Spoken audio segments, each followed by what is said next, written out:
It's a tool.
We here!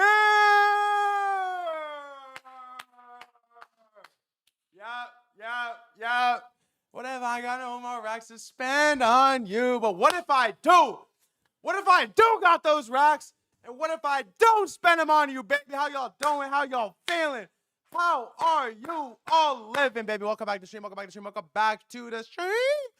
It is so good to see some beautiful faces with me here today, back on the Twitch stream. You already know the drill. You know what we do. You know what we're here to cover. We're here to cover markets. We are here to cover the markets, financial capital markets. We're here to trade. We're here to make money. We're here to run up 8 figures liquid in the market. Anything less than that, I'm not interested.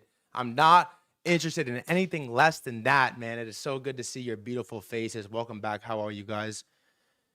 I'm out of breath for that. I'm not going to lie. I'm out of breath for that. Not going to lie. Also, Malcolm, I think I forgot to turn on the AC. It is hot in here. All right. It is so good to see so many beautiful faces. No, the mic is just a little bit weird. If it's not like directly in my face, it doesn't sound very good.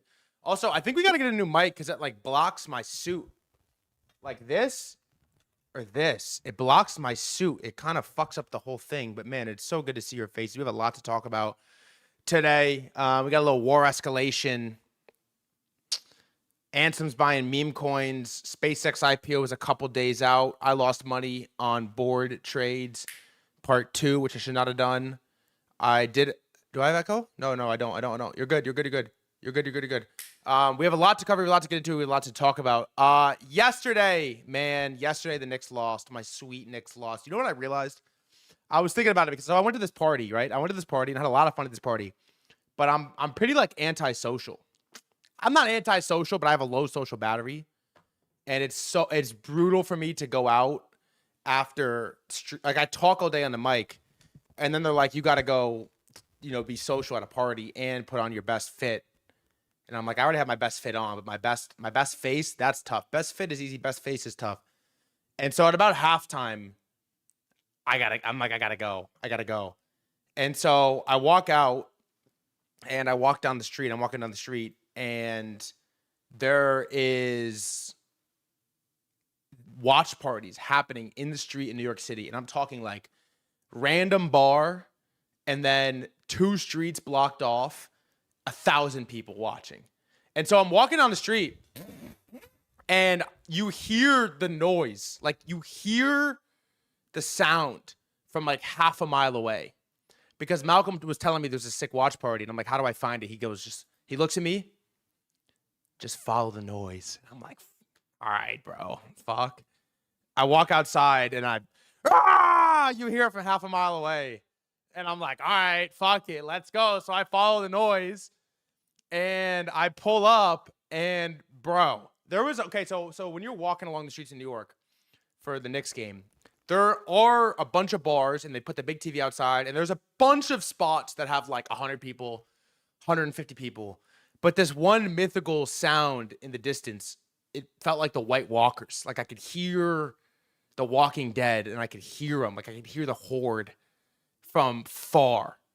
And so you start approaching, and you just, before you see them, you can hear them, and you see the lights. And the lights are just, cop lights are just going and going and going and going and going. And so I'm like about a block away, and I got to prepare myself for this because I think I'm going to be in there for a while. So I walk into the first bodega, big like 7-Eleven type of spot, 4 fridges. I walk in there, and it has been raided, bro. No water in the bodega. And it's like a big, like, it's like a deli. Like they have sandwich, no water. I'm like, I look at the guy, no water? And he looks at me, and he's like, we're gone. Eyes closed, we're gone. I'm like, fuck. And so I walked 2 more blocks, and I'm telling you, I'd seen a couple watch parties, and there was a lot of people outside, and so I'm kind of ready for this. And there was this one watch party, bro, and I'm telling you, bro, there's this like giant, it's not a bar. There's this, it's like a street, like an entire block. There's this giant TV, like it's probably like a 200-inch TV. It looks tiny because you're so far away. And then there's just no bullshit. There's 2,000 people there. Like no bullshit. There's 2,000 people. Like no BS. There's 2,000 people. And so I just sat there and I watched Dolo for the rest of the game. And every bucket, bro, every bucket, every Spurs miss, like defense, 2,000 people in the middle of the street, and the cops are like blocking it off, protecting these people. And it was unbelievable. I mean, it was unbelievable. When OG Anunoby hits that 3 in the corner to cut it to 2, they're on 5 or whatever. Everybody was leaving, and then Anunoby catches it in the corner, little turnaround 3, bangs, cuts it to 2. It was feeling like it was gonna get rowdy, man. I was ready, but the Knicks lost. But I was thinking about it, and the conclusion I came to is that everybody is outside to see the Knicks play. And so I am statistically more likely to find a wife the longer the series goes on.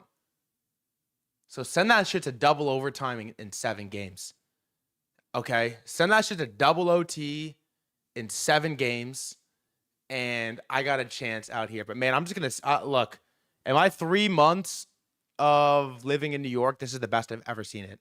In my 3 months in New York, I've never seen it this electric. Okay, so that is awesome. Second is Nintendo Direct just happened today. Is anyone here a gamer? Does anyone know about Nintendo Direct? Japan stock market is closed, but Nintendo Direct just happened, and they announced some crazy stuff. They announced a new Zelda, first of all. Which I'm going to be honest, I never even played Breath. I played Breath of the Wild for a couple hours. I got hella bored. But they announced a new Zelda. Okay, a remake, but a new game.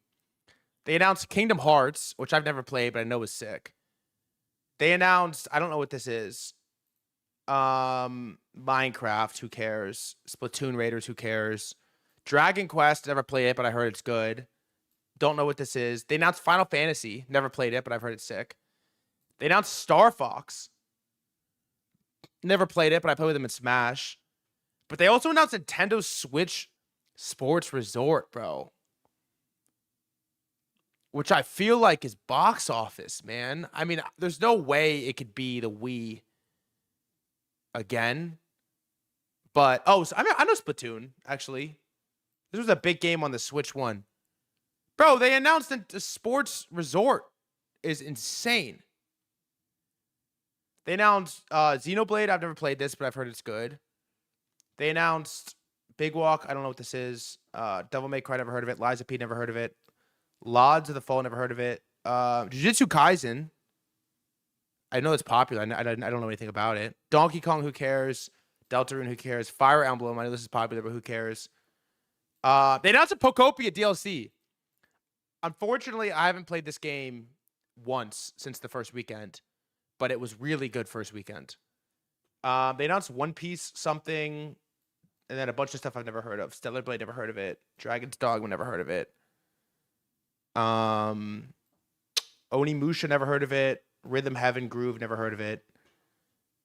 But Nintendo's stock is not doing very well. And I don't know, is that like a mega church? Do you trade that? I don't know. I don't know if there's any like shock announcements that would make the market go up per se. But it was kind of cool to see Nintendo Direct because I was not really expecting it. Do you know how many people do you know actually on a Switch? What if I go broke and got no more racks to spend on you?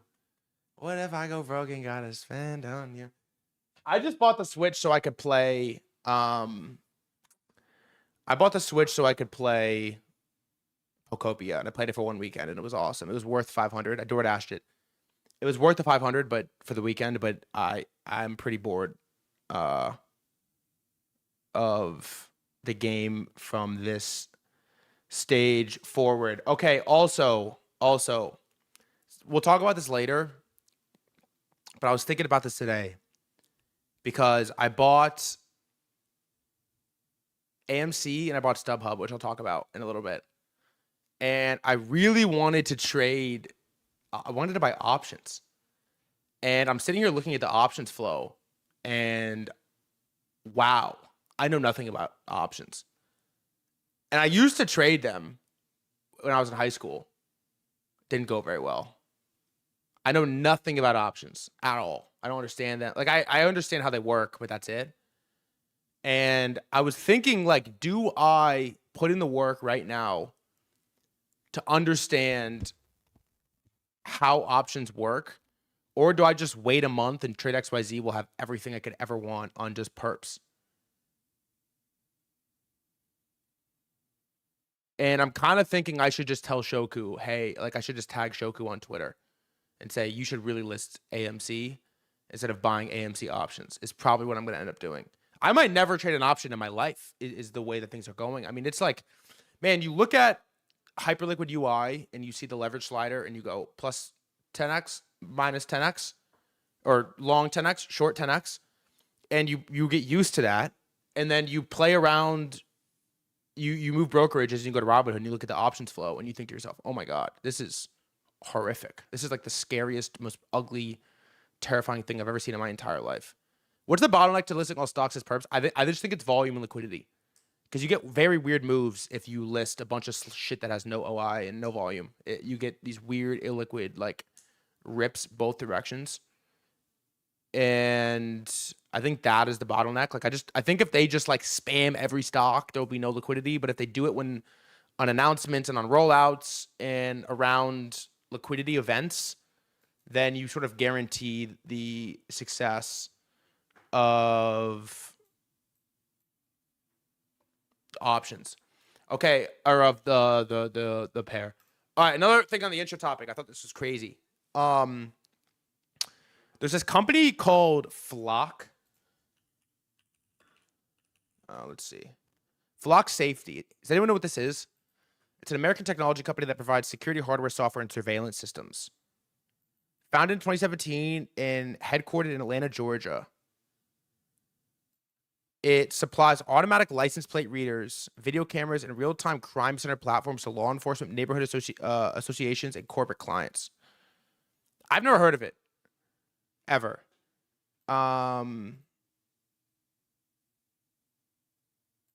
Is this it? I want to see a video. Flock Safety. Wait, let's watch this real quick. It's going super viral right now. Oh, God. I don't want to watch this.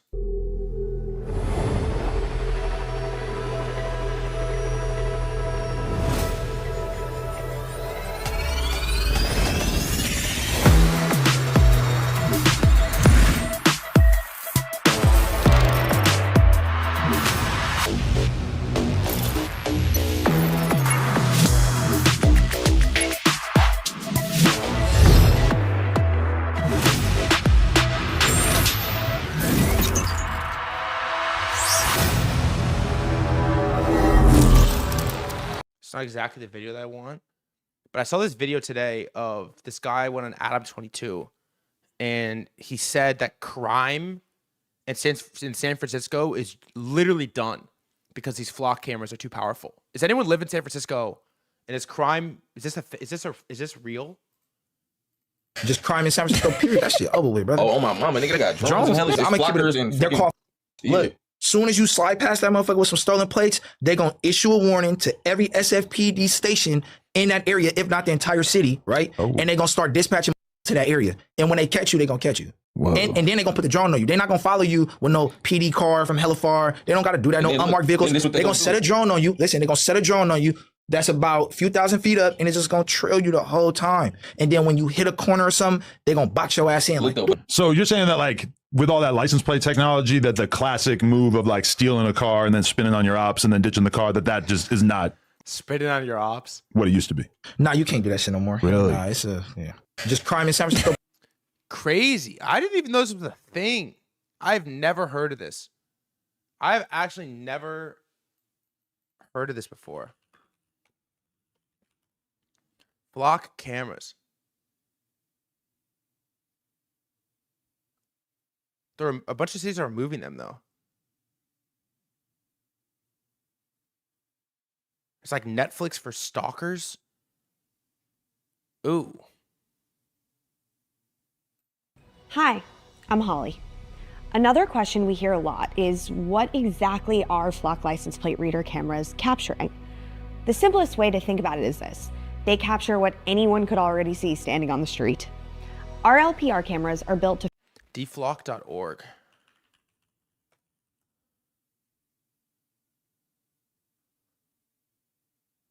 Whoa, launch the map.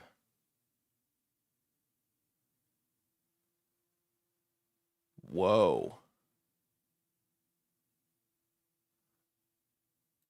Holy shit. What, so, wow, they have 100,000 cameras.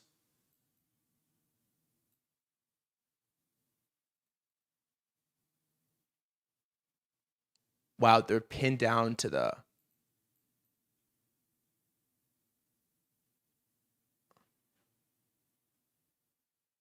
Wow. How's like Florida?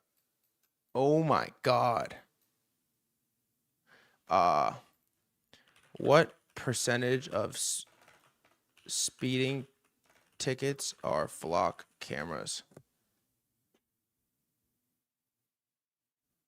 No, they don't do speeding tickets. How many stolen cars have flock cameras identified?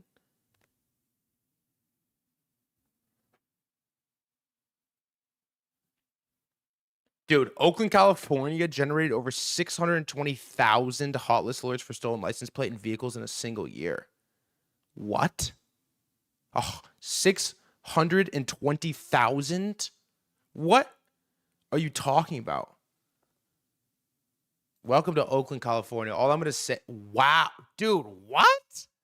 620,000 notifications? Is this a public company? What's up, Mando? No.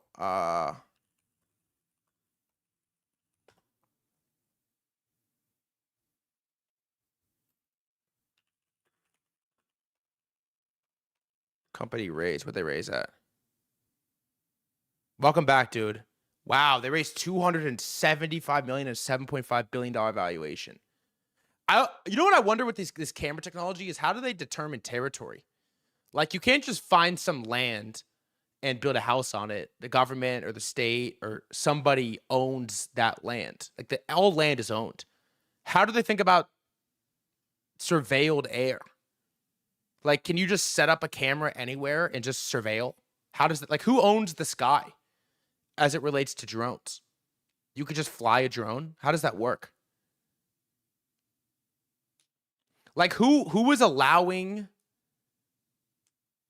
Flock to set up cameras on the street and this is your street? Like, can I set up a thread cam? That doesn't sound right. Thread cam does not sound right. Huh. No, public cities. Who's buying Flock cameras? Our government, like our cities buying them?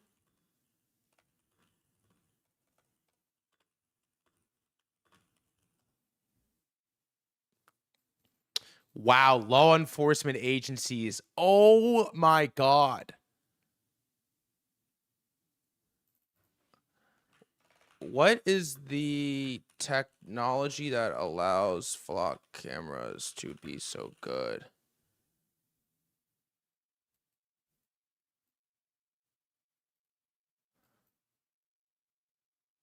Who builds this software? Who builds hardware for Flock cameras?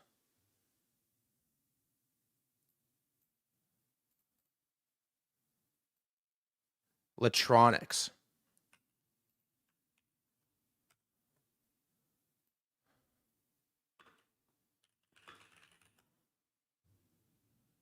It is public. Electronics. They build all the cameras. Easy. Thanks for the gifted. Huh. They build the fucking electronics. They build the cameras. Whoa, it's worth 200. This is shitcoin. 250 million.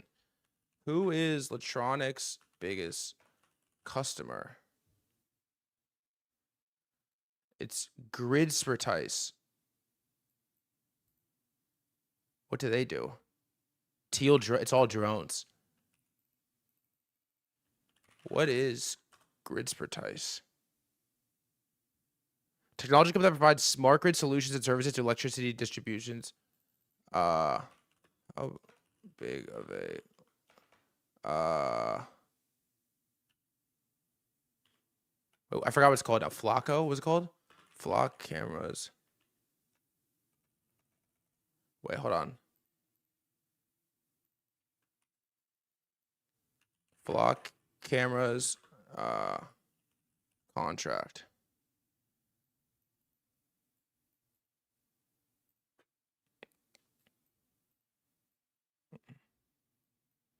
They have a 3-year agreement with auto renewal clauses. Huh, that's insane. I didn't even know this was a thing. Wait, last thing we'll do roll call, we'll move on. How? Also, we're gonna watch this Taiki video.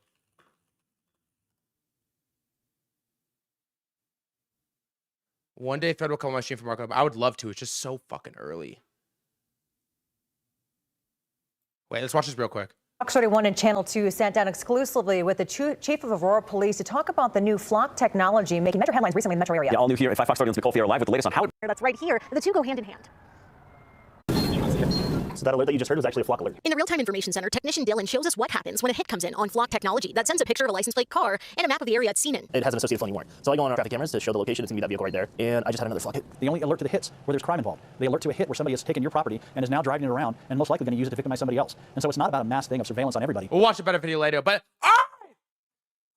Skip roll call. I'm all out of whack. I heard about fucking surveillance cameras. You can see my Zcash senses tingling. Real quick, I didn't do a roll call. Who's here? Gmail, what's good? Liber, what's good? Beef, what's good? Easy, what is good? Kevin, Pudgy, what's good? Tingle, what's good? DJ, what's good? Cow, Rockefeller, Spicy Meatball, Proof of Work, Bongo, what's good, brother? Chris, what's good? Fullport, J-Led, Narlo, what's good? Wander, what's good? Caleb's here for sure. Wavy's here for sure. Viblet's here for sure. Proof of Work, Mashlands, what's good? Golden, what's good? Mando, what's good? Riley, what's good? MJ, Brennan, what's good? Wolf of Chevy, what's good? Alex, NGMI, what's good? Darth Yoda, what is good? Wow, the pit's firing today. Sir Wheatens, what's good? What's good? There's some first chatters in here as well. DV fan, first chatter. W's for the first chatter. Welcome, that brother. Full part only, big entity buying WorldCoin. We'll get there in a couple minutes. Greg, what's up, homie? No emit stream this morning. It fucking made me sad. I found a new live stream for the mornings though. These guys are good. I'll show them to you in a little bit. Pudgy, what's good? Agents, what's good? Toonie, what's good? First chatter, welcome. Some W's for that first chatter. Welcome. All right, look, we have a lot to talk about. We have a lot to get into. I'm gonna get into market close very, very shortly. I want to do one topic again, real quick. Okay. And I was critical of Donald Trump attending the Knicks game. I kind of thought it was a bad idea that he was going to go to the Knicks game. I'm like, man, it's already the most expensive game ever. And then Trump has to go like make this about himself. It's going to ruin the game. It's going to ruin the fan experience. I was pretty anti at first. Okay. I was anti it at first. And I'm not going to lie. I've done a complete 180 flip. And I think we are potentially entering a couple year era of peak American excellence. Okay. Think about it.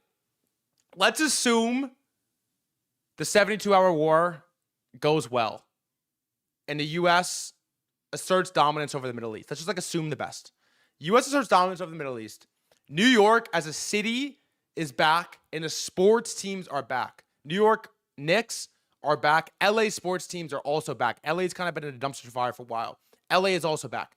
Potentially Hollywood is back as well, right? You got this new wave of these YouTuber movies that are performing incredible at the box office. You have a new Christopher Nolan movie coming out. We have like a resurgence of content, a resurgence of Hollywood, a resurgence of all these things.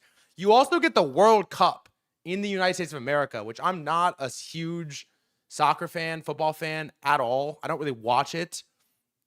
But World Cup coming to the U.S. is a big deal. At the same time, you have U.S. domination in the space race. SpaceX going public. You have U.S. domination in AI. All these AI companies are going public at the same time. Let's forget the short-term, low time frame implications of the market. Let's just think about it. SpaceX, Anthropic, OpenAI, American excellence, all coming to the table at the same time. At the same time, you have health and bio breakthroughs with GLP-1s and Retta, which makes everybody hot. One of America's biggest problems is we have a bunch of ugly people, okay? You make everybody hot at the same time that Hollywood's back, at the same time New York is back, at the same time LA is back, at the same time the globe athletes are all coming to the US for the World Cup, at the same time we win in AI, at the same time we win in space race. Everyone looks good, they feel good, and at the same time, the stock market is roaring.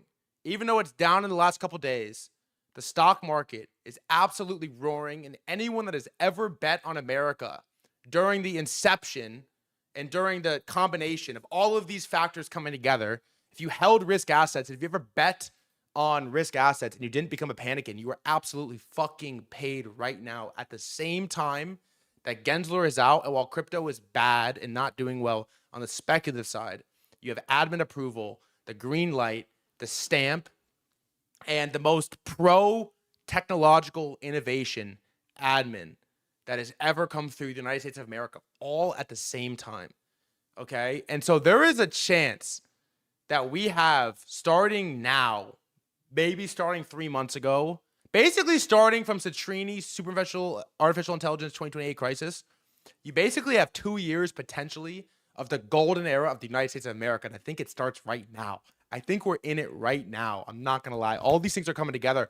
IRL is back. Movies are back. The major cities are back. Tech is back. AI is back. Space. Hot people. Like, it's also, you have global warming. Like, it's hot out, but it's not too hot yet. Global warming is ripping and everyone's hot and they're outside. Like, you might have 2 years where we are just up and to the fucking right. And on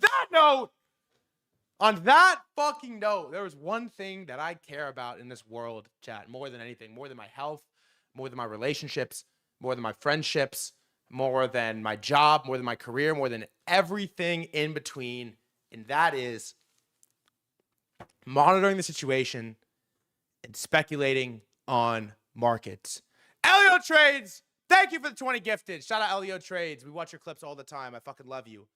That is speculating on markets, ladies and gentlemen. And Steph, first chatter, welcome. And as I look at my screen right now, the clock reads 4:15 p.m. EST. What does that mean, ladies and gentlemen? If it's 4:15 p.m. EST, that means 15 minutes ago, on the dot, on the minute, on the second, we officially hit Mark.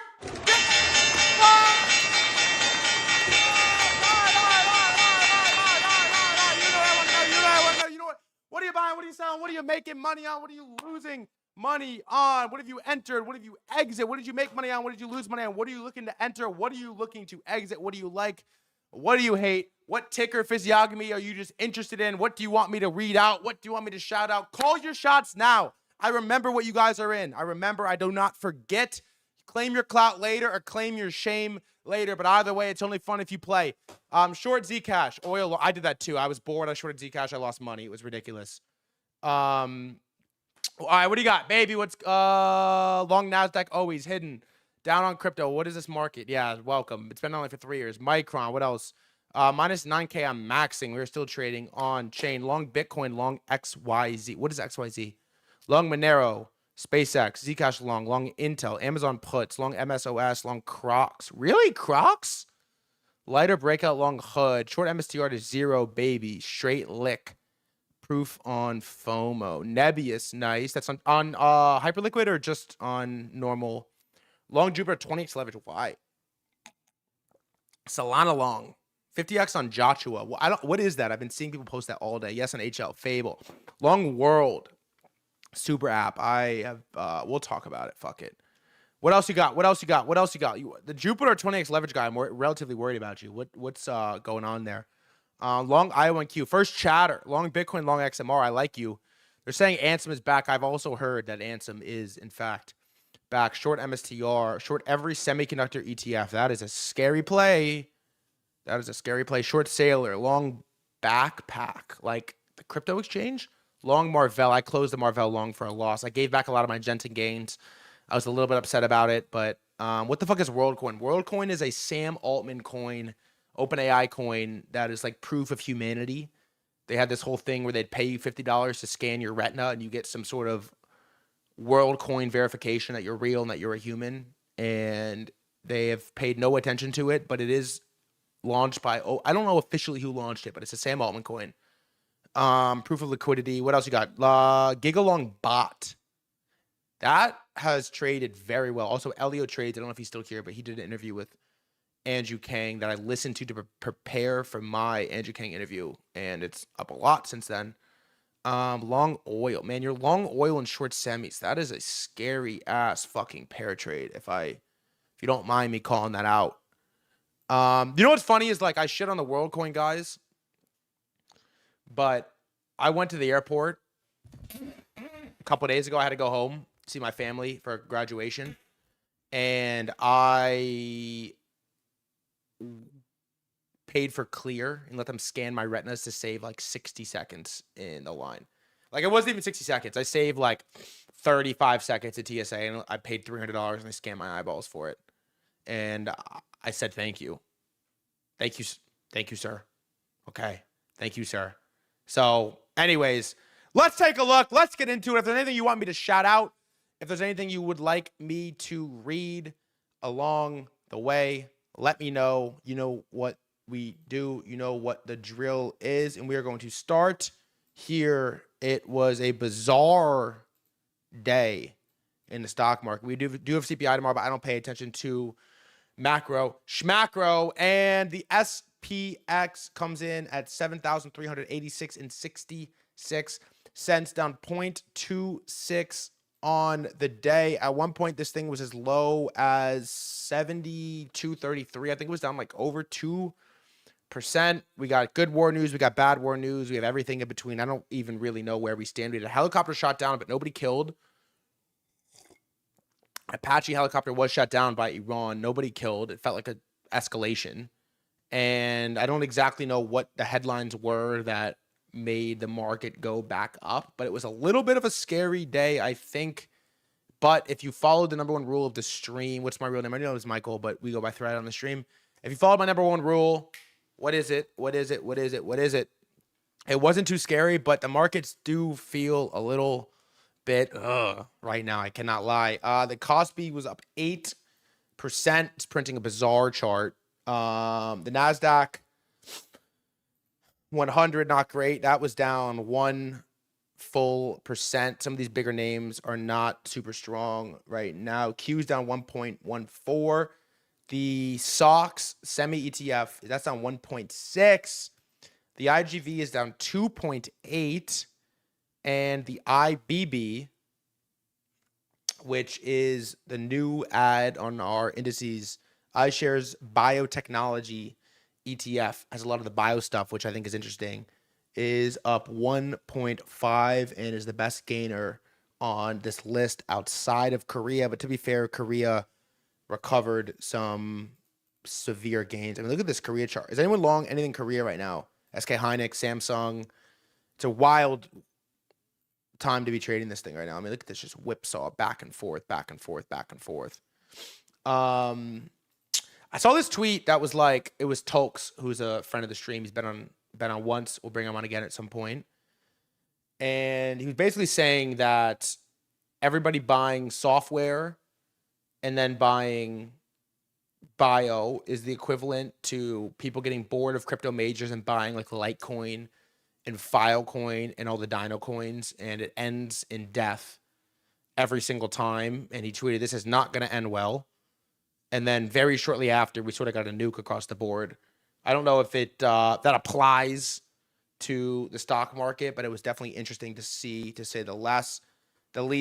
All right, moving on. Cryptocurrency, awful. Bitcoin 62,000.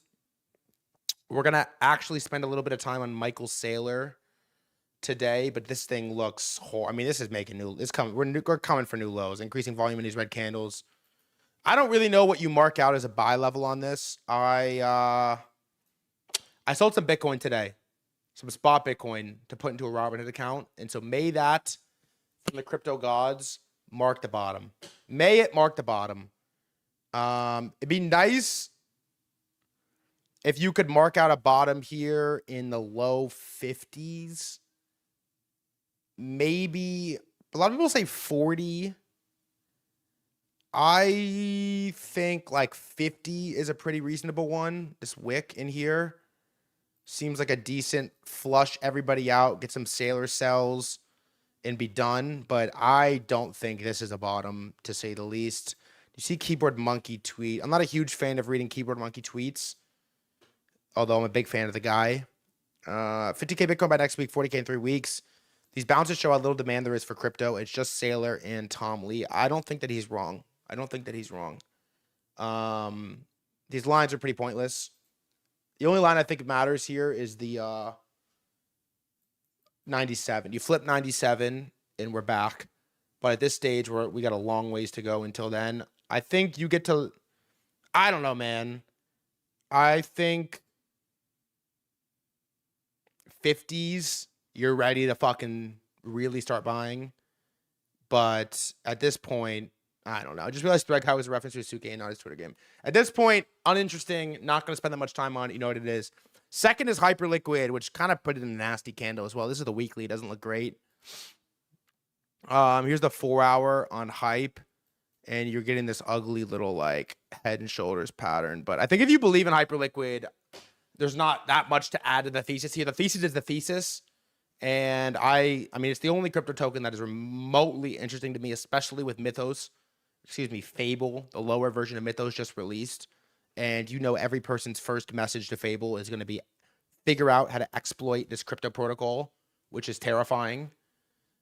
So Hyperliquid 58,631. Zcash, I put in a little cheeky short on it today and I closed it just because I'm vibe trading again and it doesn't really end well. I'm done with every type of coin for life. It's been fun following your progression, Greg.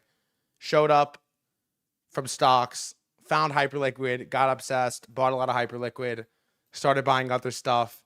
It's been 2 weeks, and he says, I'm done with every type of coin. I wish I was done with every type of coin the first time I decided I was done with every type of coin. But, Greg, it's been a fun journey, and welcome. Welcome to the rest of your life. But Zcash, I don't have much to add on this. I was talking to Tulip King today. Tulip King likes it again. I hate it right now. I completely hate it. The problem is, when you see shit like this,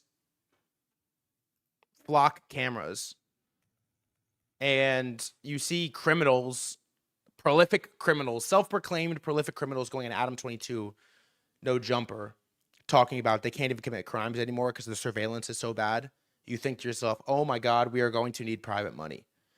But are we going to need a private speculative asset? The answer is probably, I don't know. It's a very weird trade because you don't need it until you really need it. You don't need it until you really, really, really need it, which makes this a weird, it's kind of similar to Bitcoin. It's like you don't really need Bitcoin until you really need it. And then you realize, oh, fuck, I wish I had a lot more of this. And I don't entirely know how to think of it, but I need a mental washout of Zcash from my brain. I just do. I need to just like let it wash over me and forget about it for a little bit, and then I can revisit this thing on a clear conscience. Because at the moment, I'm too emotional on this trade. I cannot trade it either direction. So I'm gonna do nothing with it for now. Does anyone here have a Zcash position? You're buying Zcash and Hyperliquid? No, I was shorting it. Actually, I was selling it. I don't have any at the moment. I was shorting it. It was shorting it, then I was like, what am I doing? I'm just like, whatever. Nope. Yeah, it makes sense. All right. ETH, worst of them all. I wouldn't touch this with a 100-foot pole at the moment. Yeah, Tulip King, he's telling me he kind of likes it again. I won't speak for him. Here's ETH down 2% today. Here's Solana 65. Really, really, really bad. Near looks decent, I think. This is one that would be open to buying at some point in the future. But again, I'm sort of just like, I need a break from trading crypto. And then VVV is at $16 and it looks fine. It looks fine. Nothing super notable. Now, metals chads. Where are we? First and foremost, silver is ugly. Ugly. It looks like it wants to put in new lows on silver. 65.2, it's down 4%, and it has absolutely David Hoffman index struggling. I spilled water on that. Silver's got no juice right now. It feels like, there's a very old article I like a lot, and we maybe should read it again at some point. It's from Plur Daddy, who I believe is one of the smartest people on this app, one of the smartest traders in this app. And the title is There's Not Enough Money in the World. And he wrote this shortly after the metals rip of silver then gold. And the basic premise is that self-explanatory. There's not enough money in the world, and people can really only reflexively pump a couple things at a time. And in order to pump something new, other things have to get hit. And he relates it back to CapEx a little bit. I don't want to misconstrue his words, but like one of the things we've seen is like, okay, silver goes on this parabolic run, and then now we want to do semis. And in order to get the capital to rip semis as aggressively as we have, it's got to come from somewhere. and then you notice everything else has to stop for something else to go up. It's very like zero sum. And silver metals have just not gotten. It's the hot ball of money that we love to chase. I love chasing it around. But things have to suffer in the meantime. Gold is another one. I think until it comes back above, I don't know, 48, 49, it's not going to be something we spend much time talking about. The one that I like the most is copper, but it looks weak, guys. I know you guys like copper. There's quite a few people in here like copper. It looks weak. I'm sorry. I'm a buyer here if we can get here, but I'm potentially a buyer here if we can get here, but it really looks weak. It looks weak. And we'll see what happens with the silver, but for now I am sitting on the sidelines on metals. And then Monero down 3, bond yields all down, and Souls, the Ansem rare earth stock, is down 0.22% today. All right, oils chads, where are you? Where are you? Where are you? Stick your hand up and call it out if you're bullish on oil. I would love to. I will respect the fuck out of you, really, if you are long and you are right. But I will not be caught on that side of the trade. Crude down 3.11% to $88 a barrel.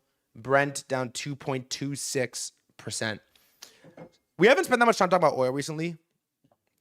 One of the things that's definitely happened is in the beginning of war, I felt like Trump had a very loose leash on letting the oil market test levels.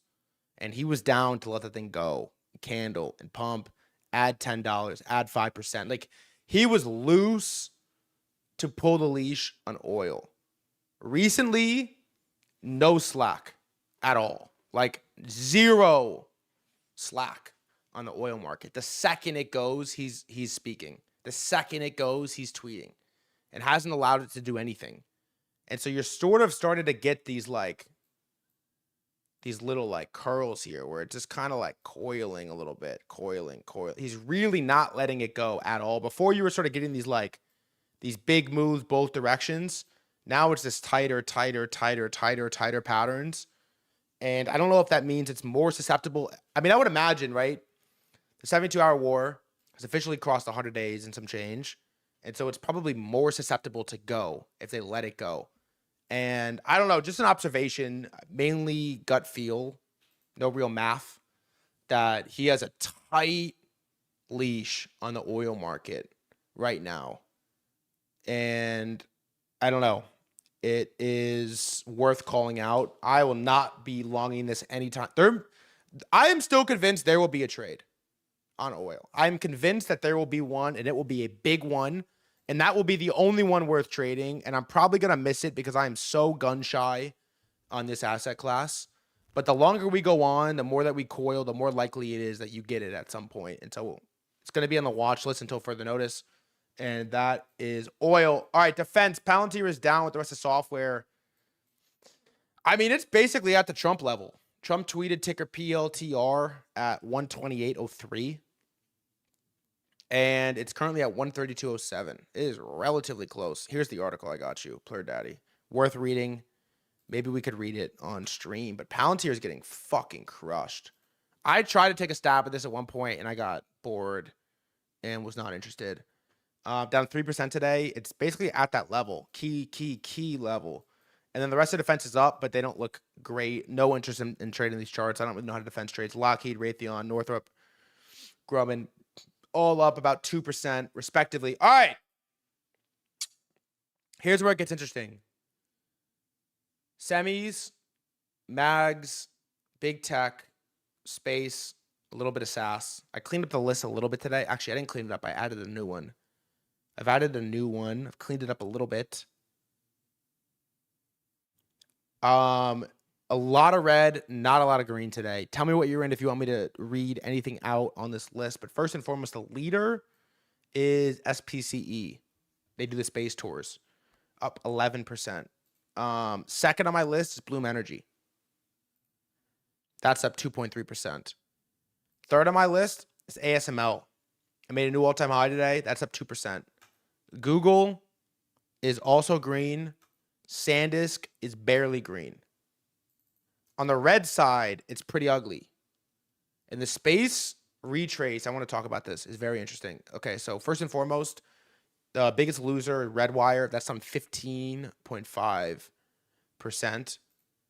Serenity Side, that's down 15. Marvell, that's down 7. I closed. Loss is what it is. Was a little bit of a board trade. I made it once. I double dipped for absolutely no reason. And you just had a broader sell-off. Fourth biggest loser, Firefly, Space, that's down 8%. Fifth biggest loser, AOSL, D-Gill stock. ARM is down 6. QCOM down 6. Nokia down 5. BlackBerry down 5. Rocket Lab, Space stock, that's down 5. Dell, Trump stock, that's down 5. Cloudflare on Mythos Day, that's down 5. Cerebras down 5. Salesforce down 5. Apple continues losses from yesterday after that whack ass Siri announcement. That's down 4. ASTS, Space, that's down 4. AMD down 3. Tesla down 3. Tesla down 3. All of a sudden, you look at this chart, and you are now up 7% on the pit average short that we took at 425. I say we, I have no exposure to it, but a few people in the pit liked it. It's down a lot. I mean, 425 to 396. Tell me what you think. So there's this guy on Twitter, Money Printer. He's on a banger. Late Tesla short at 395 to 398. Let's mark it out because he's been on a god run. Who's in the short? Tesla, or did I just write that for no reason? Money Printer public short. I'm a beta tester for Apple. This is not a bad update. Interesting. So he tweets and says late Tesla short at 395 to 398. Dev launching a second token next week. I reply, and I gave my take from our stream, which is that I love the trade, but I'm too scared. Dev merger will be a wipeout event, which I really think is going to happen. Quote tweet, Dev pump fake, 2 coin makes more money than 1 coin. And so let's check. Is there a poly market on Tesla merger? Ooh. Not enough volume. What about news headlines?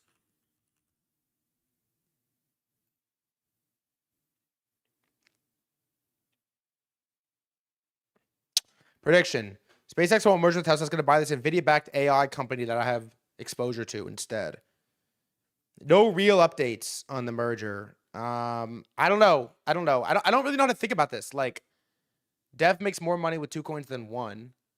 Unless 2 coins PvP each other and we go the wrong direction, then what happens? I don't exactly know how to think about that. Adobe down 3. Oracle, down 3. Intel down 2. Microsoft down 2. Andrew Kang bot has been trading very well. At some point today, we're going to watch this intern video, why he bet his career on robotics. This is actually one of my favorite trades in the market right now. I wish I could trade everything. I really like this stock. It's such an interesting one because you think about RoboStrategy versus MicroStrategy. And the thing that's fundamentally different is that, like, why does it deserve a premium for MNAV? I never understood why strategy got a premium. Like, why would I pay $1.50 for a Sailor Bitcoin when I can buy a threadguy Bitcoin for $1? It never made sense to me. It never made any sense.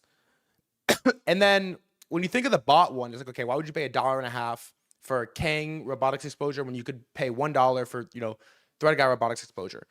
And the difference is that you cannot get Kang robotics exposure. You can't get it. You can't get in Figure. You can't get into any of these names.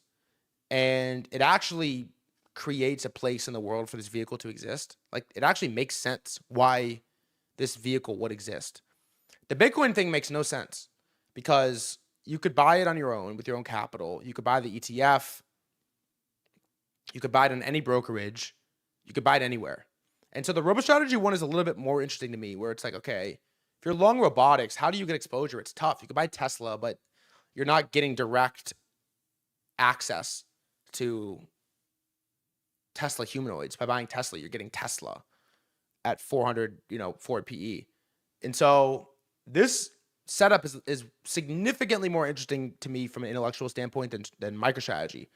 Because the MicroStrategy thing never made sense to me. Like, why does Saylor, you bet on Saylor's ability to, you give him a premium because you're betting on his ability to buy more Bitcoin. But like, why can't I bet on my ability to buy more Bitcoin? It never made sense to me.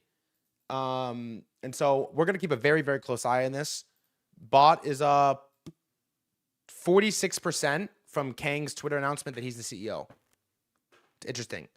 Another thing about it, by the way, is that because RoboStrategy is all private companies, their valuations don't really go down. Like, there's not going to be too many down rounds in private markets for robotics companies. If any, there will be no down rounds. It's not going to happen. It's just up only. And so you kind of get a floor on like AUM for the valuation of these private companies. And so I don't know. I think this is going to be it's definitely hated. It is definitely hated. It's going to be a pretty good case study for, like, if this goes well, you're going to see way more of these SPV type of vehicles, I would imagine. You're going to see all these VCs are going to want to do it. Everyone's going to want to do exactly this, depending on how this plays out. Figure out a down round. Is that true?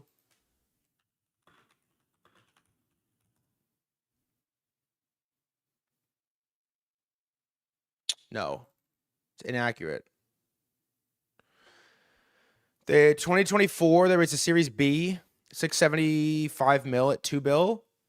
And then they raised a Series C in September 25 at 40 bill. Did like a 20x in a year.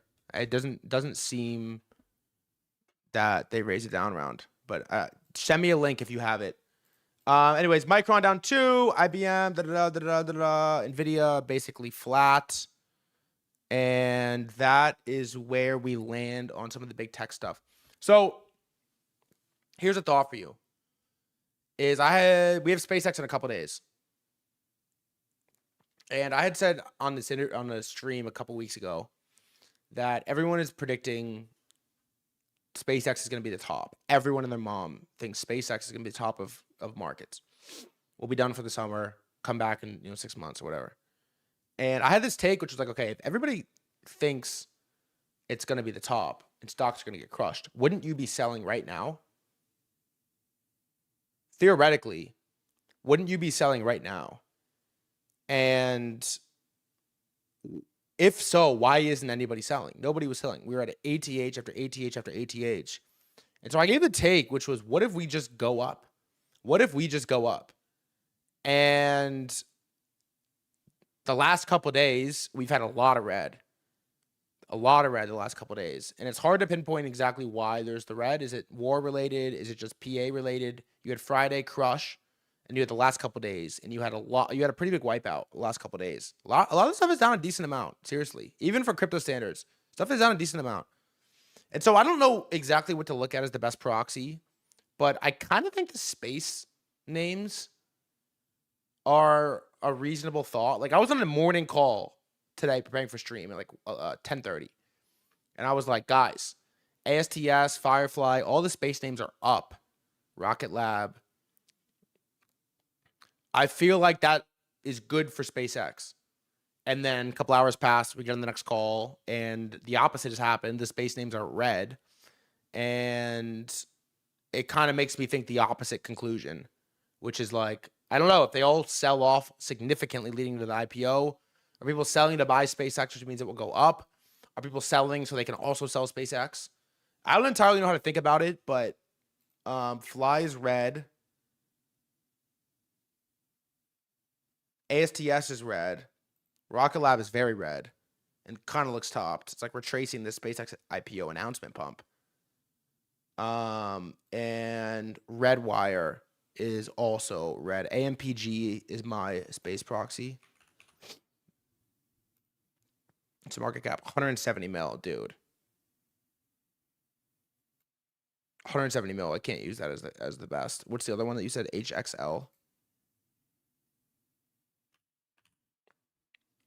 Hexel.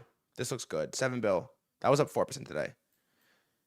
And so We're gonna do a SpaceX segment today, and I want to just do like group game theory with the chat on what is the most likely outcome to happen and how exactly are we gonna play it. But we'll get there when we get there a little bit later in the stream. We have some more names to go over. Some of our more consumer stuff, like consumer and SaaS. Biggest gainer today is the enhanced games, back-to-back days. It's up 14% after being up 50% yesterday. I don't know who's buying this or why it's going up, but I mean, it's a brutal chart. It's up a good amount. DraftKings, that's up 12%. Huge. They came out with an announcement that prediction markets volume rose 24% month over month to 1.3 billion. It's crazy. That's a lot, actually. That's a lot. So this is up a lot. AMC, which I bought today at this price. I'll talk about it in a little bit. That is up 7%. Hims, that's up 6%. Sweetgreen, back up 6%. Reddit, that's up 4%.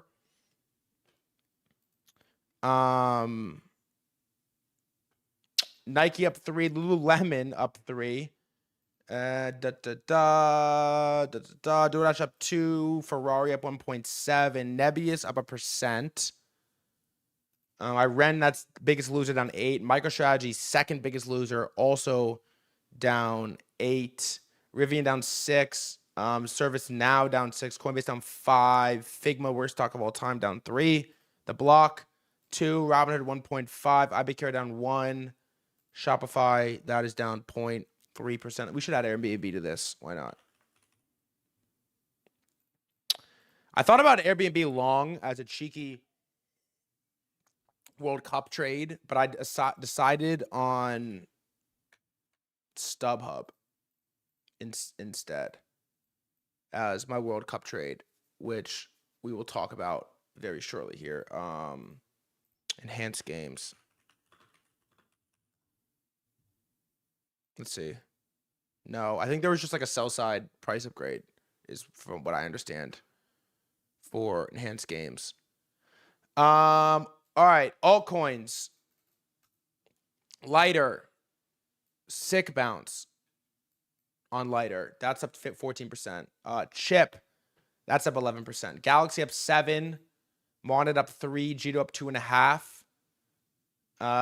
Kinetic down 5%. Pump Fund down 5%. They didn't like my proposal, I guess. VV down 4%. Sky down 4%. Athena down 4%. Let's look at on-chain real quick, then we'll check in on our favorite traders. There's this Joshua coin I'm seeing everywhere. It's up 4 mil. Useless. We're about to cut on-chain off the list here. I really just want to see cards. 48 million cards. Pump should fucking buy it, man. Banker 50. Scam Altman 181K. All right, let's check in on our favorite traders. First and foremost, we have Loracle. All-time P&L is minus 4 mil on this account. Zcash long, that's up $4 million. Hype long down 1.5. Near long down 100. WorldCoin long up 50. Ton long down 1/4. Aster long down 500K. Monero long down 175K. Tesla short up $30,000. Who else do we have?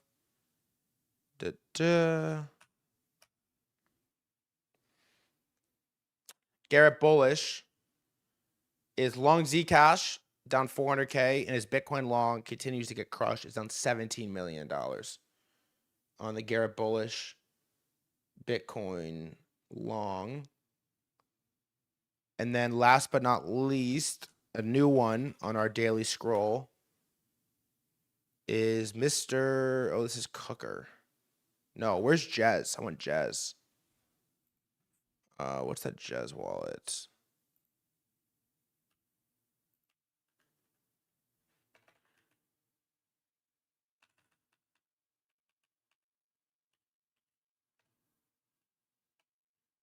No, we lost it. What's the Jez wallet? Fuck. I should probably just track them. No.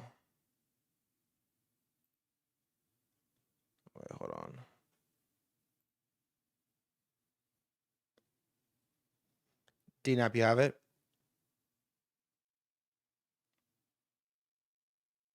Yeah, so we'll just forget it for now. It's just the Zcash long. No, I can't find it.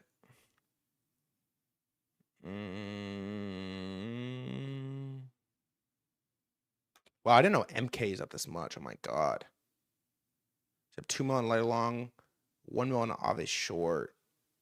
This concept 7 mil in the last 7 days is unbelievable. Here it is. Thank you. I was just standing around waiting for fucking DNAP to find it. No one has the Jez wallet? Fuck. And here is the Jez wallet. Just for the Zcash short open. That's currently up 120,000. This wall is up $2 million all time. P&L in the last 7 days up 129K. Last 30 days, it is up 129,000. All right, I opened a new position today. I wanted to try something out. I was thinking about it, and I was like, okay. The types of trades that I really want to be in now is one, spot on a long time horizon, like north of 3 months, for trends that I believe in, right? Whether that's bio, drug discovery with AI, IRL events, cybersecurity on Mythos, whatever these type of long-term social trends that I think are going to happen. I want to be in them. And then the second is I want to trade special situations or like event-driven outcomes. Jensen says buy Marvell. Trump says buy Dell, IBM. Trump and France fund quantum. Zcash gets exploited. HIMS GLP-1 approval or peptides approval. I basically want to do that. I want to trade both sides of that. Long-term trend spot that I believe in. And then special situations that we slam. Everything that is not that, I lose money on. I did this the other day. I bought Marvell because I was like bored and I made money on it once. And I was like, I want a long, AI for no particular reason.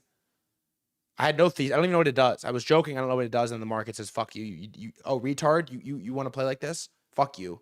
And the market loses money. Makes you lose money. And so I got to get paid. Market's going to pay me back interest on Marvell. It's going to pay me back interest big time. But I really have to cut out the board trades. I did it today as well. I did it with Zcash. I was like, I'm going to short this thing right now. No thesis, size it too much, leverage. Because I was mad that I lost money on Marvell. And so I'm like, the market's about to pay me back interest on Zcash. I'm going to short it right now for no reason. Like, not a thesis, just like right now is where I enter. And then I lost money. And it's annoying. I hate losing money. I hate losing money for no reason. And so those are the two types of things that I'm the most excited about right now. It's long-term spot, social trend that I believe in that I can just hold and not think about as much. And then special situations or event-driven trades, which I think we're getting really good at. We're getting really good at identifying them. Trading them is a little bit different, but we're getting really good at identifying them. We were in HIMS. We were in the one time oil was a good trade. We were in it. We were in HIMS. We were in the Zcash short. We were in the Marvell long the first time. We were not in IBM and Dell, but we were aware of it. We were not in Qualcomm, thankfully. But those are the two types of approaches I want to get really good at. And so I entered AMC and I entered StubHub. I put the money in Robinhood. I hold it on spot. And I don't know. I've been doing some research. StubHub, AMC. I like the thesis for both. They're both really cheap. They're kind of like shitcos a little bit. But I just want to see if I'm right. If I can sit in this thing for 6 months, and I want to see if I'm right over this thesis. For the summer, we have the StubHub at least. We get the NBA Finals, which is the most important, the most expensive sporting event ever. NBA Finals. We have the NFL season's about to start, and we have the World Cup. The World Cup lasts like 45 days in the U.S. And as it relates to AMC, it's just like, man, I'm going to the movies on Friday, by the way. I'm so excited. I'm going to see Obsession. I'm going to see the Obsession Friday, Saturday. And I really believe in this like Hollywood is back movie, IRL, mega church type of trade. AMC's at $1.2 billion. I'm really trying to get the CEO on stream. And I don't know, man. I had somebody reply to me and say, yeah, Disclosure Day drops as well, which is hype. I had somebody reply to me and they said, threadguy, you asshole. Stop pushing this IRL is back thesis. You've just been terminally online for the last 5 years. It was everybody else was IRL. You were just weird and a freak, and maybe a little gay. And you know what? I think he makes a good point. But you cannot sit here and argue with me and convince me that that IRL did not fall off a complete cliff post-COVID. And over the last year, and specifically the last 6 months, there's just a social rejuvenation of doing things out of the house. There is a social, we are back. Exactly. There is a collective, we are back, roaring 20s feeling that just didn't exist. It didn't exist. It wasn't a thing. IRL was so dead. Also, I just moved from LA. LA, everything closes at 10 p.m., brother. 10 p.m. Everything closes at 10 p.m. in LA. You're done. You want to get dinner after 10 p.m.? Too bad. McDonald's. You want to go to the gym after 10 p.m. in LA? Too bad. Go for a run. You come to New York, and it's just like, oh my God, the world is fucking back. Everyone's moving to Miami. Everyone's moving to New York. There is a collective, we are so back feeling in America that I felt like has not been here for a very long time. And I traded on it. So very low conviction on both. I don't know the financials of either company, but I wanted to just enter it. I'll update you if I exit, but I like to talk about my trades because it's fun. And that's part of the reason I traded. It's because it's fun. So that is what I did. War and oil, one update. Boom, first and foremost. Trump came out and tweeted that I've just been informed by a great military that last night the Iranians shot down one of our highly sophisticated Apache helicopters while patrolling over the Strait of Hormuz. There were 2 pilots involved. Both are safe and uninjured. Nevertheless, the United States must, of necessity, respond to this attack.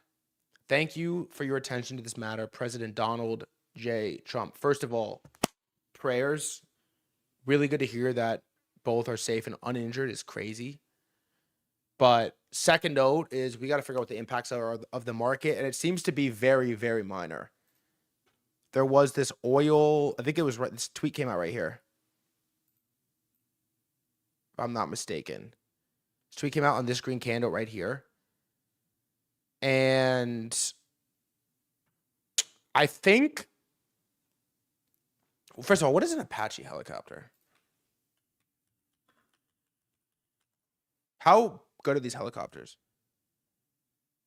Yeah, I mean, this has been out for a while.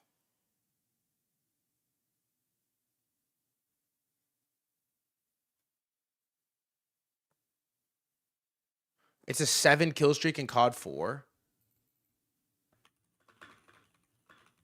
7 kill streak. I've never gotten a 7 kill streak ever. This is it right here.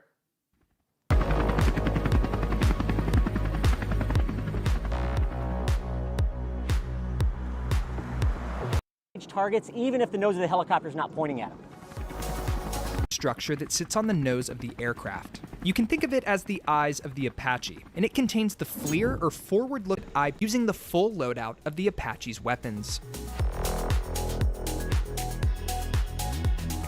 All right, Sam, so this is kind of where the real firepower begins. Right here, we have the 2.75-inch Hydra 70 rocket system. Fuck. So in this actual rocket tube here, we can take up to 19 rockets. However, we can put up to 4 of them on the aircraft. That'd give us a total of 76 rockets. What we can do here is load a couple of different types of warheads, depending on the mission. Could be high explosive, airburst, or illumination, depending on what we want to do. Okay, so on this next one, this is aviation, advanced combat vehicles, War Thunder down to it fits right. Guardians update, they're actually introducing a lot of other cool stuff like the legend. Wow. Look at the drone boat that picked up pilots.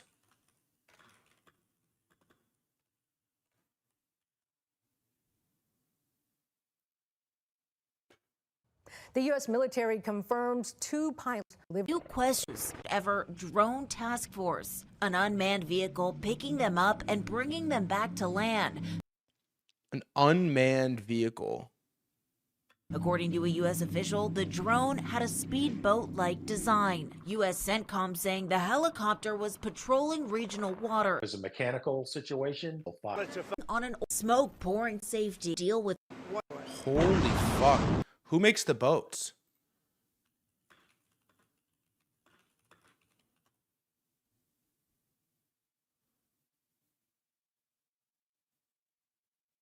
Saronic Technologies.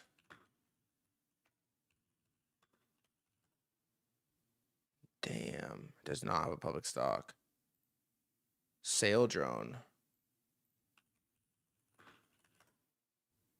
Damn. Red Cat. Let's go up today.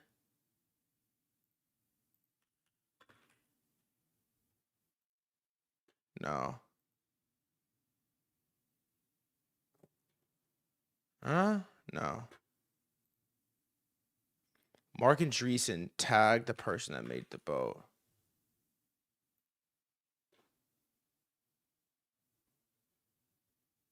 Let's see. Yeah, Saronic. Wow. Holy fuck. They make people as boats. Saronic drone boat. U.S. awards $400 million contract to Saronic 5 months ago. Look at this thing.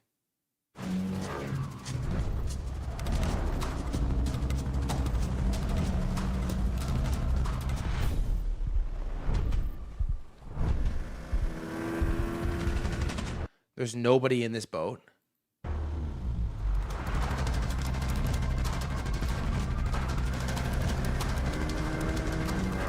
Wow, it's a fucking Waymo boat.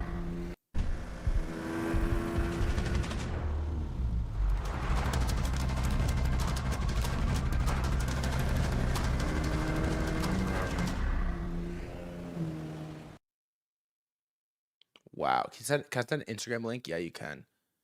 That is unbelievable. I've never seen that before. I didn't even. Did you know that existed? A Waymo boat that's insane. You know, I don't have much takes on the war and oil thing. I think until further notice, you follow number one rule: fade the war. But yeah, I'll pull it up. Instagram link. Let's take a look at this real quick. What do you got?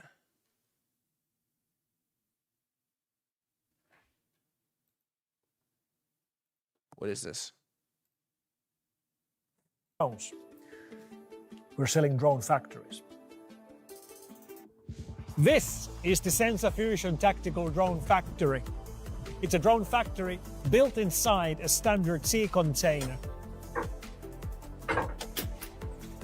This is the internals of one of our prototypes of tactical drone factory. On this side, we'll have the spare parts like electrical engines and radios and avionics. On this side, a bank of 3D printers, which print fiber-enforced nylon, out of which you can build interceptors. One factory makes 50 interceptors. This dude looks like a bad guy. A day. If you need more interceptors, you can have more factories. They come with free shipping worldwide. How do our interceptors work? Well, they fly hundreds of kilometers an hour, then they intercept and hit targets mid-air, bringing the enemy drones down. This works. Dude, drone Xenofusion. Drone warfare is so scary. It's not, nothing's public. None of these defense companies are public, huh? Anyways, I continue to follow my number one rule that has gotten me paid and saved me a lot of money, which is always fade war, but it does feel like they're starting to stack threats to the market, war, the longer it goes on, is one. SpaceX IPO is definitely one. All of these things are one for sure. OpenAI, Anthropic. There's just like a lot of potential catalysts that could blow this market up. No pun intended. And so I definitely feel relatively good in cash, even though I'm chipping myself away on buying board trades. All right, let's tap into the market. Let's start with the big update for today, which is that Anthropic will reportedly launch Claude Fable later today, a Mythos class model. So this is launched. They have, in fact, launched it, and this is the announcement video right here. Let's watch it real quick. Let's take a look at the thread. You should have access, by the way. If you have an Anthropic subscription, you probably have access to Fable right now.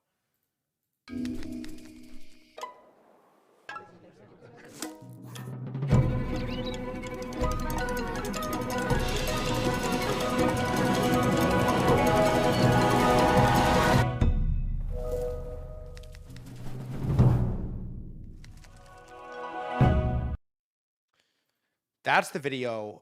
Fable 5 is a state-of-the-art on nearly all tested benchmarks with exceptional performance in software engineering, knowledge work, scientific research, and vision. The longer and more complex the task, the larger Fable 5's lead over our other models. And so it is better. I mean, it is like so much better than 4.8 on coding. 80.3% versus 70% Opus 4.8. Agentic coding, 30% versus 13. I mean, it's like so much better. It's crazy. Health, 66% versus 57. Cybersecurity, 78% versus 40. Agentic coding, 88% versus 82. Biology. I mean, everything. Everything except computer use. Oh no, that's compared to Mythos preview. It's unbelievable how good this thing is. Launching Claude Fable 5. Today we're launching Claude Fable 5, the most capable model we've ever released to the public. Fable 5 is a Mythos class model with safeguards that make it ready for general use. We didn't broadly release our previous model with this level of capability because when we finished training and testing it, we saw that the model, Claude Mythos Preview, was finding thousands of cybersecurity vulnerabilities.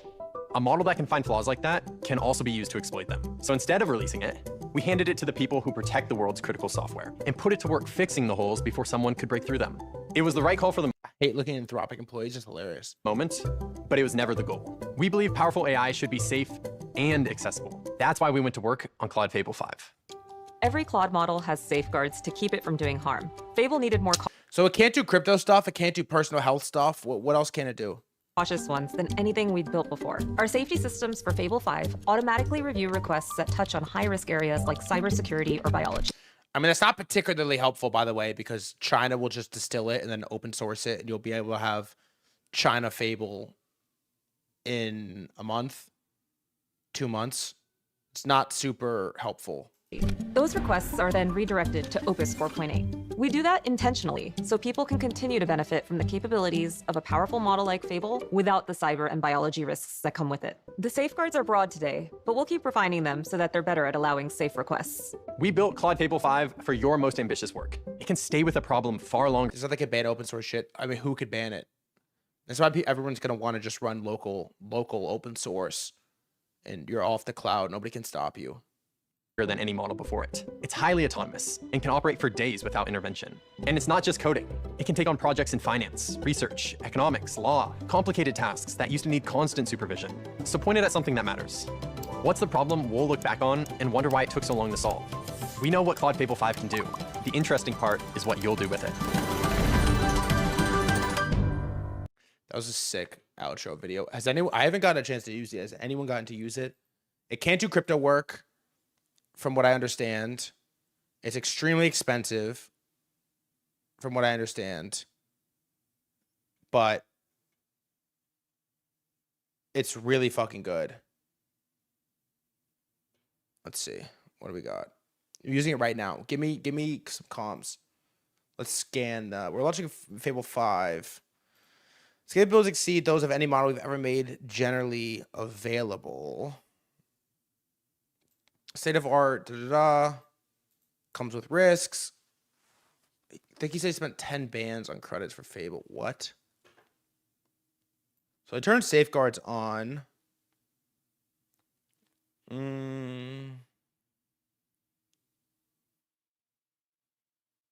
How did he spend 10K in one day? What the fuck is he building?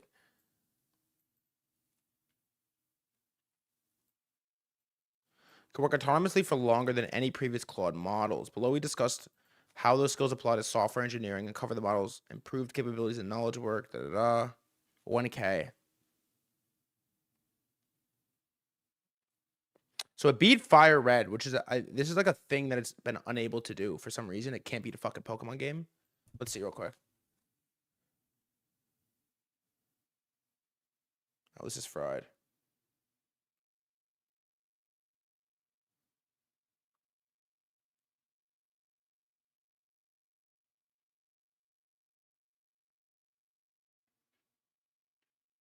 I mean, this is a really easy game to beat, but it does take some brain power. Put it faster on board. What was the final team it beat it with? It beat it with... I thought it had Charizard. What happened? Okay, it does. It beat it with Charizard, Lapras, Oddish, a Pikachu, and a Pidgey. Which is kind of retarded. What the fuck team build is that? A Pidgey? An Oddish? I think it had like a level 100 Charizard. Bro, I think it has like a level 90 Charizard and then a bunch of slop. Lapras is probably level 25. Pidgey obviously never used it, but Pidgey can't even do H. I guess Fly. Pidgey for Fly. Oddish for Cut. And then Pikachu just does nothing. Why even... You could just teach Charizard... I always taught Charizard Fly. Yeah, I did the little brother playthrough for sure. I'm a Fire Red ROM hacker, so interesting to see. What do you ROM hack with Fire Red? What do you... I've been known to play some hacks. Memory and context. Yeah, I mean, I just think it's... Oh, this is interesting. Wait, let's do like... Mythos, drug... Oh, no, it was... what's it? Phage Out is his name. Thank you. Let's see. He tweeted... Here. Mythos 5 accelerates aspects of drug design by 10x. Using Mythos 5, our internal protein design experts accelerated aspects of drug design process by around 10 times. With protein design and bioinformatics tools, matches or beats skilled human operators. That's awesome. That is fucking awesome, man. The future is so bright and exciting. Optimists are going to win. That makes me love some of these bio trades as well. Like, how did Lily do today? Lily today was red. Hims was green, I think. Yeah, Hims had a sick day. Hims looks good, by the way. I wonder if Shkreli's commented on this.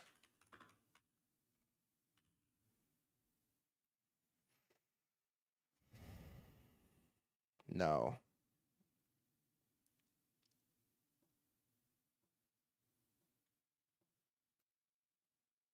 Oh. 69, thanks for the gifted. He has commented. Fable 5 has safety measures that flag messages on most cybersecurity or biology topics. Whoa. They may flag safe normal content as well. These measures let us bring you Mythos level capability in other areas sooner, and we're working to refine them. Welcome to the future. What's safe and what isn't? Well, that's decided for you, of course. What do you think? Local AI and open source models. Everyone's going to want to run local AI, man. Local private AI.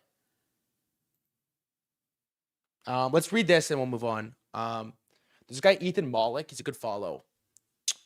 And he is a professor at Wharton. Studies AI at Wharton. And I didn't actually read... I don't read anything anymore because I save it for stream. And I don't even get to cover it during stream. But let's see, like, what he put in this. So he wrote an article. And he said...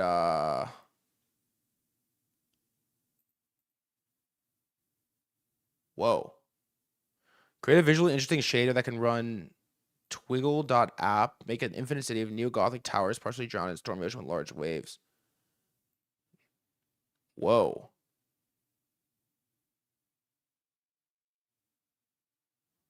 Wow, that looks insane.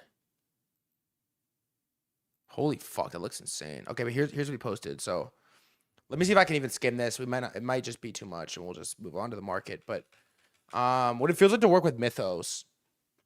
So I had early access to the first Mythos class AI model, Claude 5 Fable.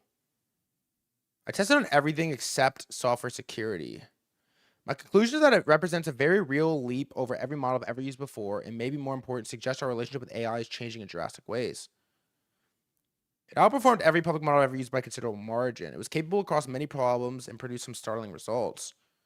It would work up to 12 hours executing on multi-page specifications.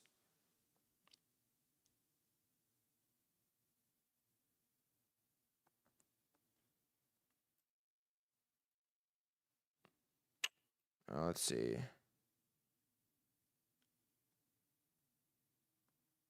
Oh, we had it make games. Whoa, he built this with Mythos.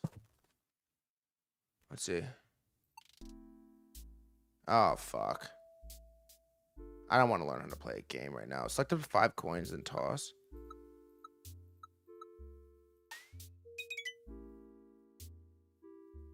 I can't do this right now, dude. There's no way. I don't really want to learn game rules. Oh, it's like Balatro. I can't do the game right now. What else do you have? A snake game. The snake is self-aware.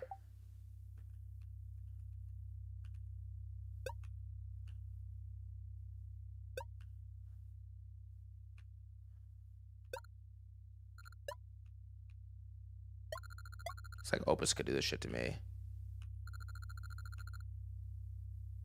I think GPT-3 could do this, no?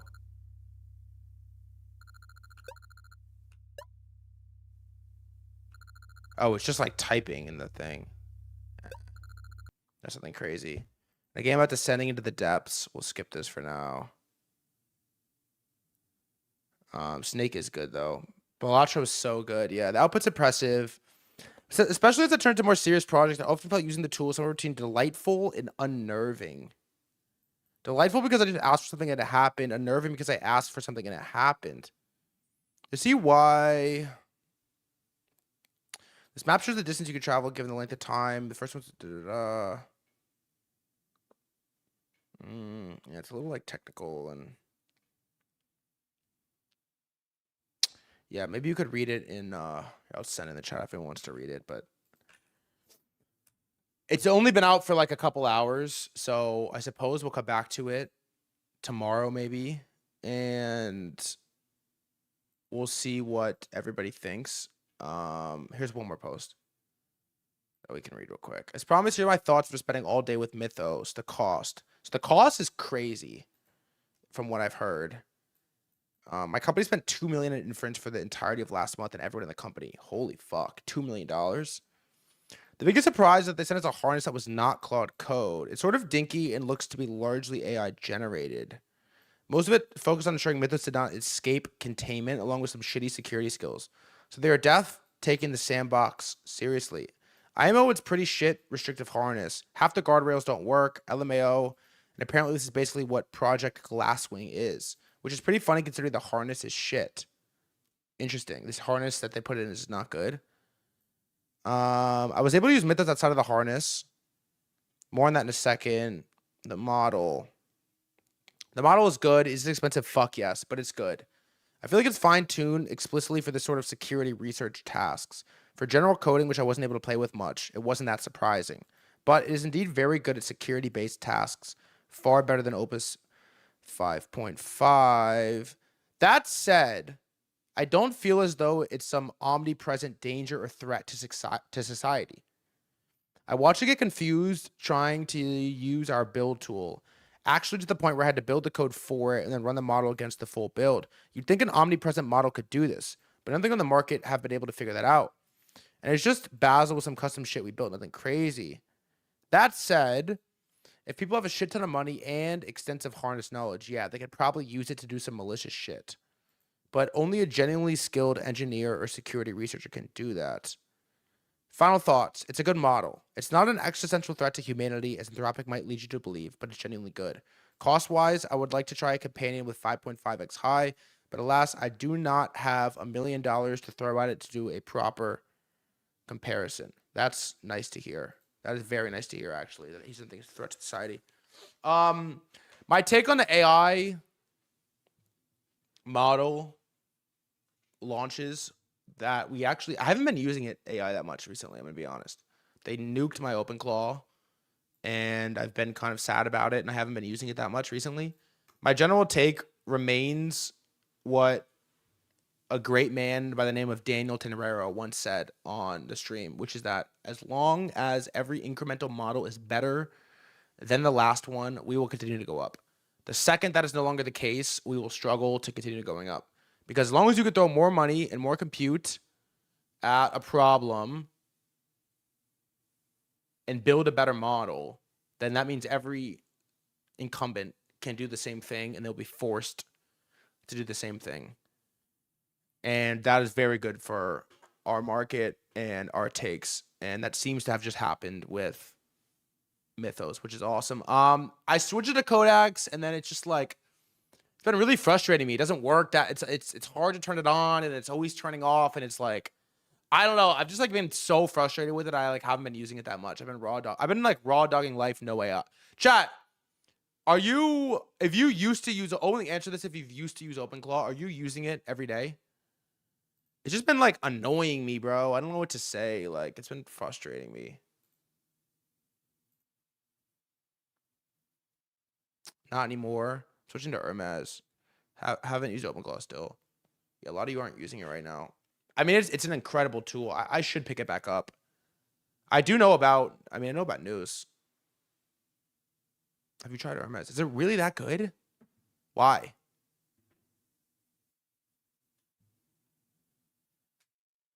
I just use Codex memory. Oh, yeah, the memory is the big thing. Man, I want my iPhone to just be an OpenClaw so bad. Anyways, we have a bunch of, we've been streaming for an hour and 40 minutes. How? We have like so many topics to do. Oh my God, I'm overwhelmed. We have so many topics. We got to lock in, guys. That was Mythos. That was Mythos. Let's go. We got to lock in. I'm going to get up really quick, and we're going to get right into SpaceX, RoboStrategy, Tyche, Sailor, all of it. How interested are you in the Tyche video? It's 30 minutes. I don't know how much we could do, but we might be able to watch some of it if you're very interested in it. Maybe I can push it a little bit higher. I'm going to get up really quick. I'll be back in 30 seconds. I'm going to fill up my water. When I'm back, we have so much to cover. RoboStrategy, SpaceX IPO, Tyche, all of it in between. Let's get it, baby. And this be from Cash, not from YouTube. Oh my God.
What do you got here?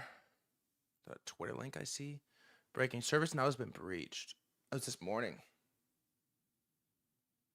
What else? CENTCOM, that's never good.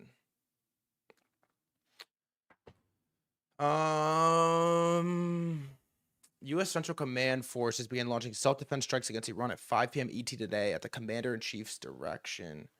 In response to yesterday's downing of U.S. Army Apache helicopter, the mission is a proportional response to the unjustified Iranian aggression. More U.S. strikes.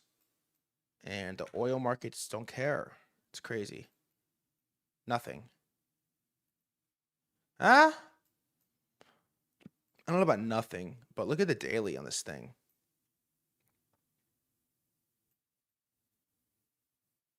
Iran said they will strike back. Let's do a quick search. Why don't we?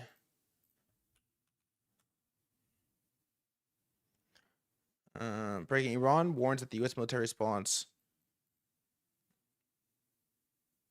Oof. God. Costing the U.S. oil, gas, and regional interests for years. Holy fuck. U.S. launches strikes in Iran 5 minutes ago. Easiest oil long ever. I don't know, man. Oil should be 120. Welcome, my friend. Welcome to the trap. Welcome. It's just so if you can take the trade. Also, if you're watching on YouTube and Twitter and you would like to chat, twitch.tv/threadguy. If you take the trade and you can land it, I respect you. I have respect for you.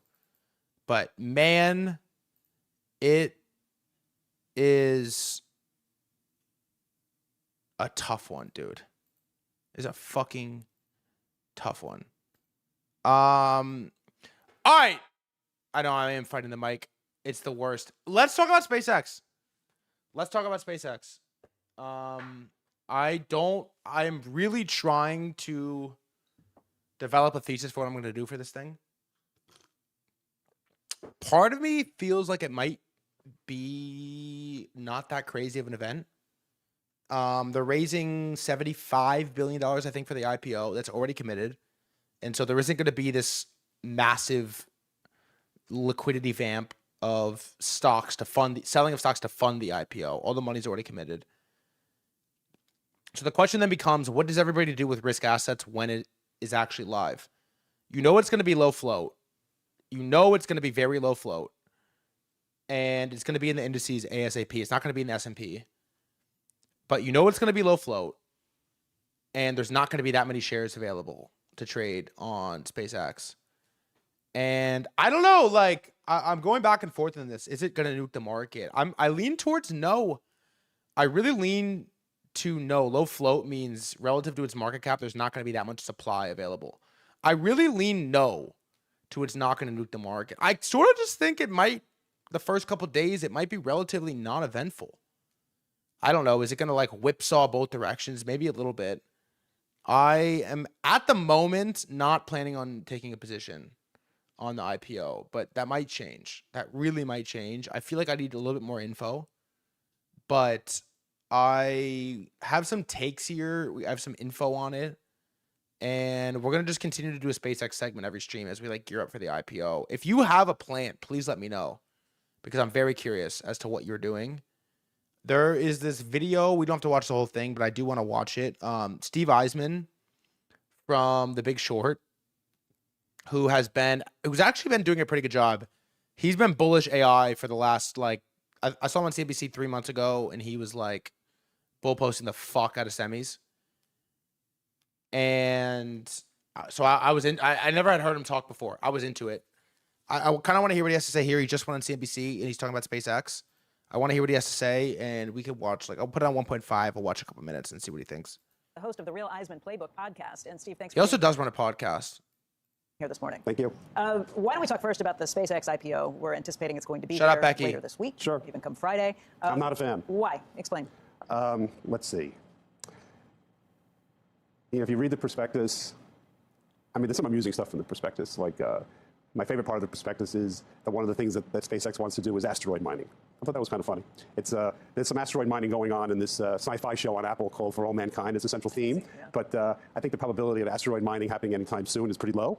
But I think what is probably most important in the prospectus is how capital intensive SpaceX has become. So if you go back to fiscal year 2023 and you compare revenue to CapEx was only 42% of revenue.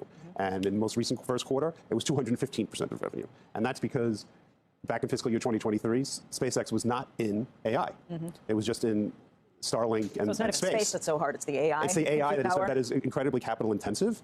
And Grok, with all due respect to Elon Musk, is not a world-class AI company. You know, I don't think anybody speaks of Grok as at the leading edge. No, but the compute power that they are building has even players like Anthropic. No, I understand that, but what you're talking about is an unbelievably capital-intensive business. Good take. So not like a software company. It's not like a software company. It's so capital. I mean, I think the most important news last week was the fact that Google was raising $80 billion.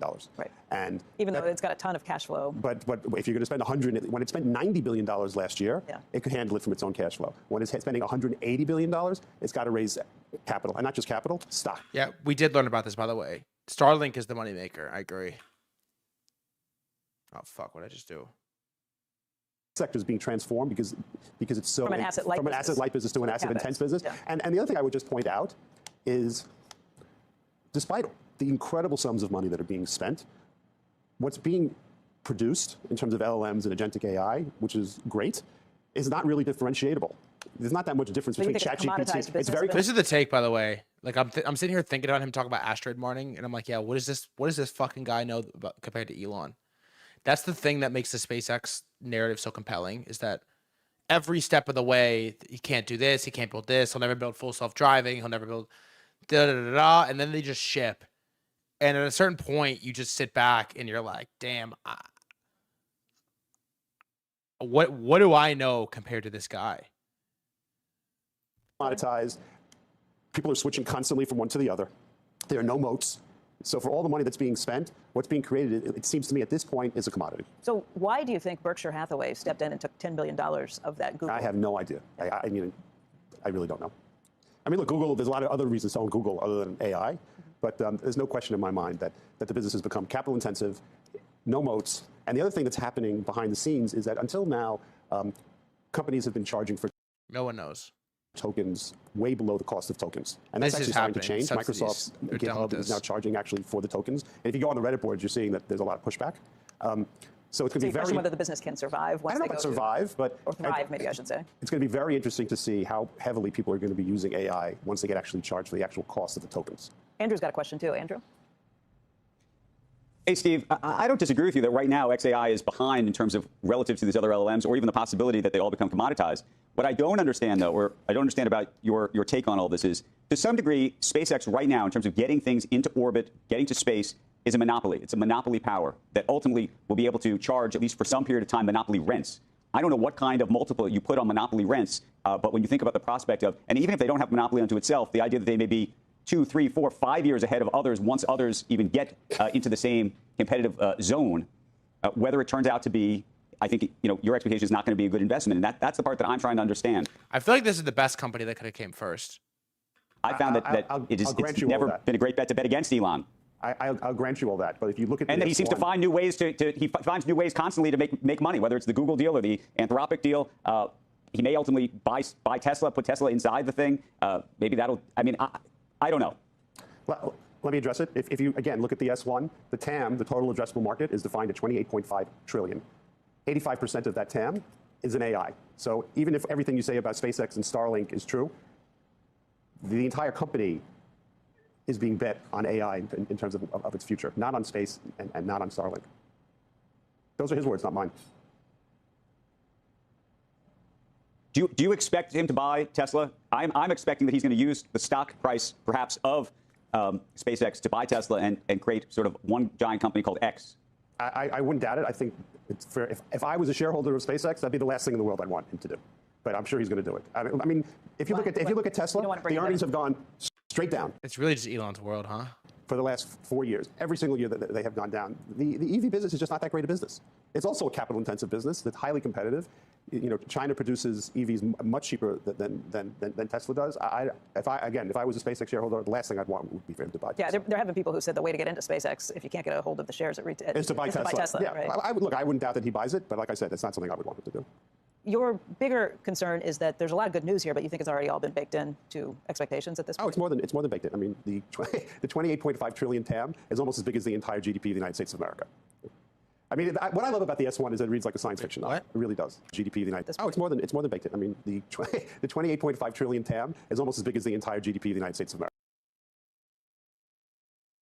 Well, yeah, wouldn't it theoretically?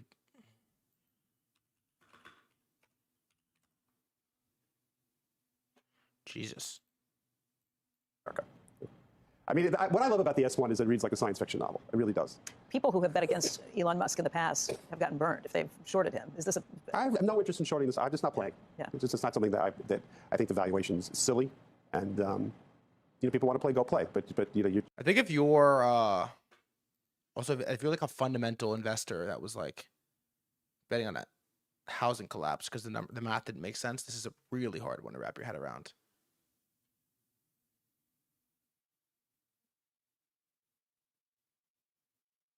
A really difficult one to wrap your head around for sure.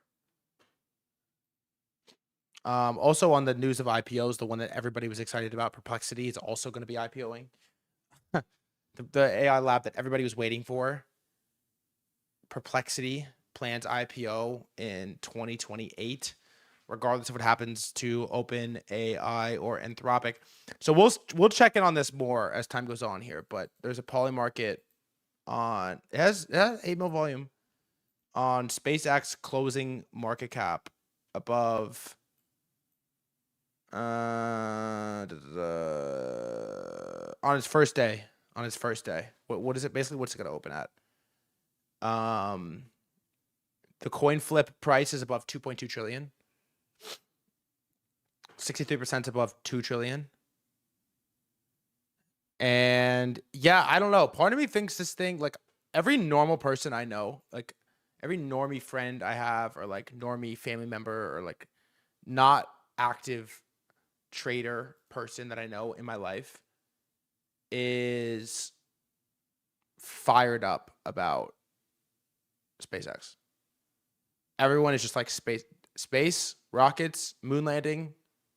I love it. They don't even know what's in it. No one even knows what's in it. No one's looking at the TAMs. Like no one even knows what's in it. But all my regular friends are like, yeah, SpaceX, that's awesome. SpaceX, awesome. I love SpaceX. And so I don't know. I typically avoid these types of trades. Like I don't really know how to play. Like I remember when Pump Fund TGE'd, I just didn't play. I said I don't want to play. I don't know. I didn't participate in ICO. I felt like I had zero edge on it. I didn't know what to do with it, and the trade there was pretty ugly. I mean, the Pump Fund trade was like not clean at all. Here's how it launched. It TGE'd here. Went down a little bit. Went up about 20%, and then it was just down only. And so it's really hard to trade a trend or to trade. I don't know. I think some people are blessed and really good at this stuff, trading launches. I am just not good at trading launches. Cerebrus one was tough, right? Like it did go up a little bit, and then it was just fried. How's Quantinuum?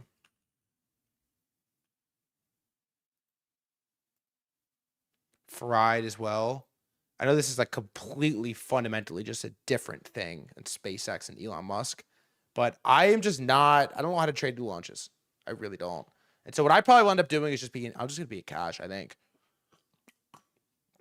And I'm just going to wait, and we're going to probably live stream first. We probably have to live stream first tick, right? Why did I pin that? I made a pin that. I think, should we stream first tick? Probably have to, right? Wow. Iran state broadcasts at least 5 explosions reported on Likely an American strike. Wow, 5 American strikes. How are they not ripping this thing, bro? Terrifying. Yeah, we probably have to stream it. Outside of that,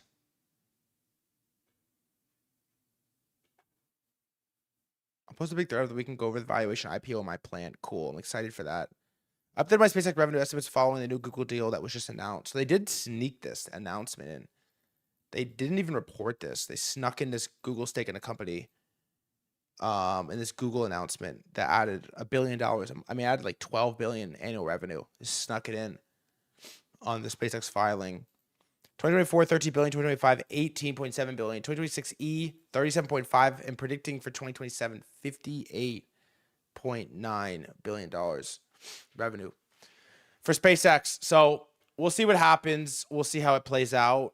But that is going to be the story for the rest of the week that we are just going to be talking about. So that's Mythos, that's War and Oil, that's Trump and the Knicks, that's market close, and robo-strategy. We have robo-strategy, ladies and gentlemen, which I'm going to be honest, in every day after I get off stream, usually when I watch, or when I eat dinner, I have like an hour in between where we have calls and where I go to the gym or whatever, where I'm just trying to like learn. I'm just like watching YouTube videos, and I'm finding myself getting a little bit curious and fired up about robots right now. I really am finding myself getting kind of fired up about robots. And you look around at the market right now, and there is just not that much to trade as it relates to the robotic stuff. And the more time that goes on, I find myself feeling like this robo strategy trade is kind of interesting. And this is for one of the reasons is like, okay, you have standard bots. They announced a Series C, $200 million at $1 billion valuation led by robo strategy and existing investors, including General Catalyst. And the thing about these portcos, and again, I said this at the beginning of the stream, the way that this is structured relative to a MicroStrategy is that these portcos cannot really go down. It's kind of a goated setup. These portcos cannot really go down. They can't really, they're not going to raise down rounds in the robotics tech era. Like they're just going to go higher, and it's relatively illiquid.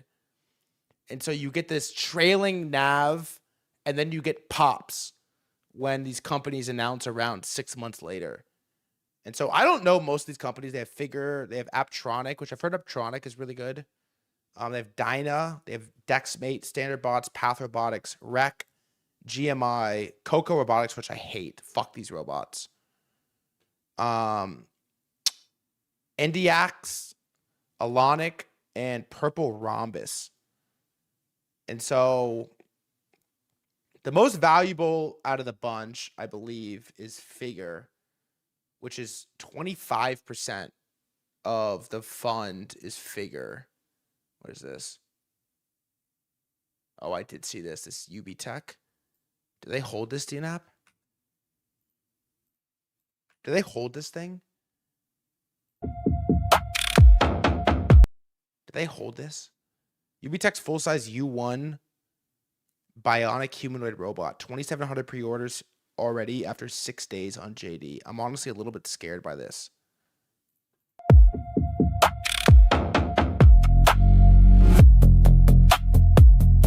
That's a robot.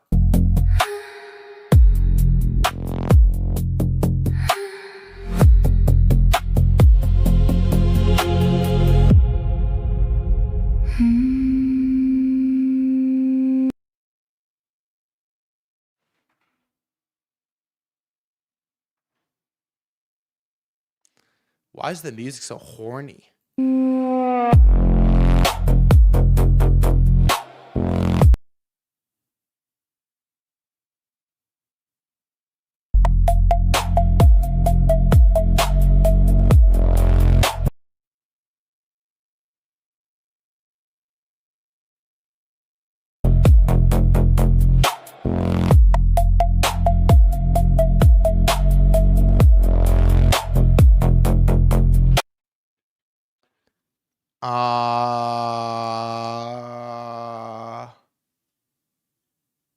What?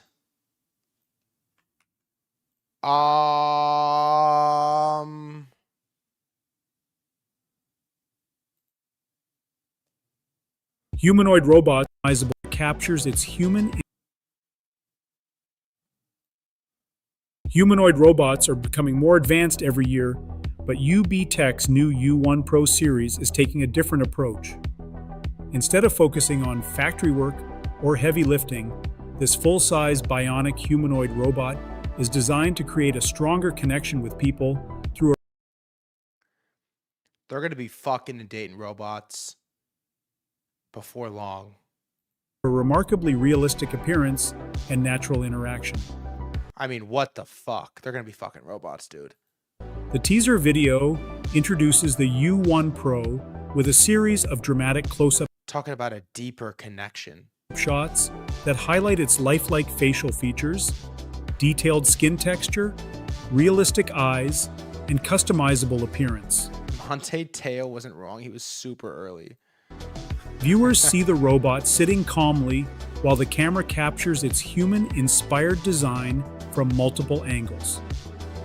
In one scene, makeup is applied to the robot, emphasizing just how closely it First chatter, welcome. Dude, this sucks. How much do these cost?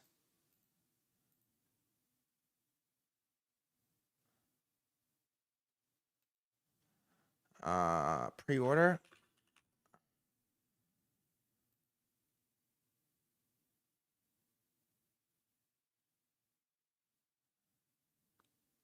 It's $40,000.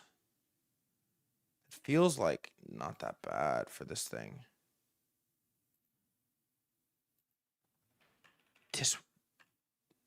Oh wait, what just happened on my screen? Fuck. I'm looking at they just like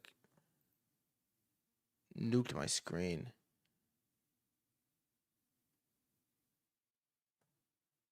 No way, they just like nuked my browser.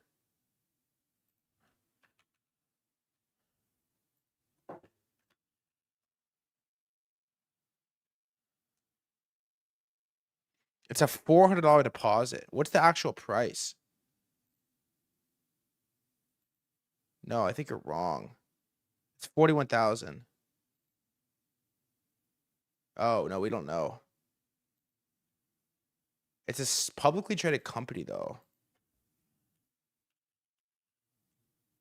This is it?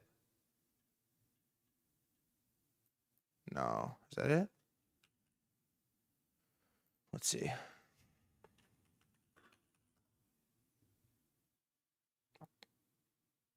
Here it is. 9880 Hong Kong. Here it is. It's not even up on the announcement. It says 60. Yeah, it's not even up on that announcement. Interesting. Huh. Well, that's horrifying. And it's not going away, unfortunately. Unfortunately or fortunately, I don't know. There's also this other thought in here, which is like semi-analysis. I want to read that. I want to read that Unity article. There's also this thought in here, which is like, okay, the VCs have already made infinite money from the AI labs. The robotics companies are valued such lower prices. Let's go rip the robotics stuff because there's a trade there that we haven't made yet. Right? And quantum, I agree. So anyways, in this RoboStrategy SPV, we've talked about it a few times, but I don't know. I kind of want to keep talking about it. 25% of it is Figure, 25% of it is Dyna, 13% of it is Apptronic. DexMate is 6, Standard Bots is 5, Path Robotics is 4.2, Rec is 1.7, GMI Computing, I hate that name, is 1.3% of it. 1% of it is Scion, Alonic, and 0.17 is Purple Rhombus. I want to watch a couple minutes of this intern video and just get his takes before I move on to crypto. Let's see what he has. I want to touch on crypto first. Very close place. I want to hear his crypto takes. My heart. Tiny bit of background on myself is essentially that He just posted this. joined crypto in 2017. No. I'm 28 now. I was 19 at the time. Damn. I was a freshman in college. It was a physics major, and then I added economics and math later on. But I'm definitely science-minded. Emerging technology was all. Skip it. All right, let's hear his robotics takes then. I want to hear like a couple minutes of his robotics thesis. All right, got you. Important. I think that robotics is going to. I think it is the most underappreciated industry for what it is right now to what it is going to be in the near future, relative to anything that I've ever seen in my entire life. Maybe to explain, the reason that I'm very excited actually is not because of the hype or some of the demo videos. It is very much because of like the economics and how this actually plays out if and when it does. I am also very confident that give it 12 to 18 months, robotics is going to be the main topic of conversation in definitely in technology. I think government, national, I think it becomes like a national priority. Like AI, even like crypto and AI, they're kind of abstract. It's hard to wrap your brain around a little bit. Like smart people clearly can reason through it, but for the average person, it's like, oh, AI like, is a good tech thing. People are making a bunch of money. It's better than Google. Robots are visceral, like very, very visceral, right? If you look at a robot that's right in front of you and you're like, that thing is the best surgeon in the world and it could kick my ass. Like this is just an incredibly powerful piece of technology. That is going to have an extreme impact on society, I believe. So I think in 12. In the Kang interview, he said 1 robot per home in 3 years. 1 robot per home. And if you really like that, 1 robot per person. 18 months. And no. Really, it's going to be the main focus of conversation within tech, kind of within like what the future looks like. One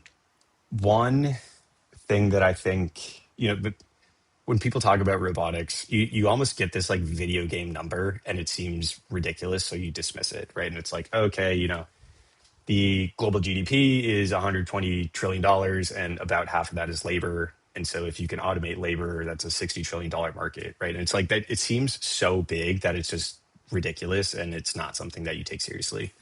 But I think if you actually do reason from the other side, like reason from the ground up, it makes a lot more sense, and you can kind of see how this could actually happen in practice and what I think actually will happen in practice. So take like, Walmart and Amazon have something like, 1.5 or 2 million employees. This guy is very smart, by the way. Yes, I promise you he's very smart. $60 trillion labor market is account for global GDP. 60 trillion of that is labor. Employees, majority of that is just in labor. I think they pay something like $40,000 to $60,000 a year for these people, not including insurance or benefits or time off or anything like that. Say a robot was $50,000 and there is no time off, right? It can work, maybe it has to charge or something. It can work about 3 shifts for what a normal person in labor can do. And it's 50 grand and you own it, right? You have that forever. It is so much cheaper, so much more cost efficient for these companies where employment cost is like a very significant part of the cost of the entire company. If they can do it much cheaper, much more efficient, they are going to. Like this will be adopted. There is at least demand, even in just those 2 companies, for over. The main pro is this shit is actually good at taking your job, unlike AI. That is so funny. Million robots to actually come in and help replace. It makes the company grow much faster. They'll get more profit.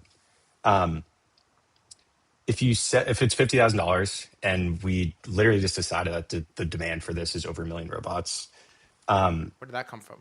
If you just build 100,000 and you sell them at $50,000 per robot, right? That's $5 billion in revenue for the company that's selling the robots. That implies like something close to like $100 billion market cap, right? If you do 1 million robots at 50,000, that's $50 billion in revenue.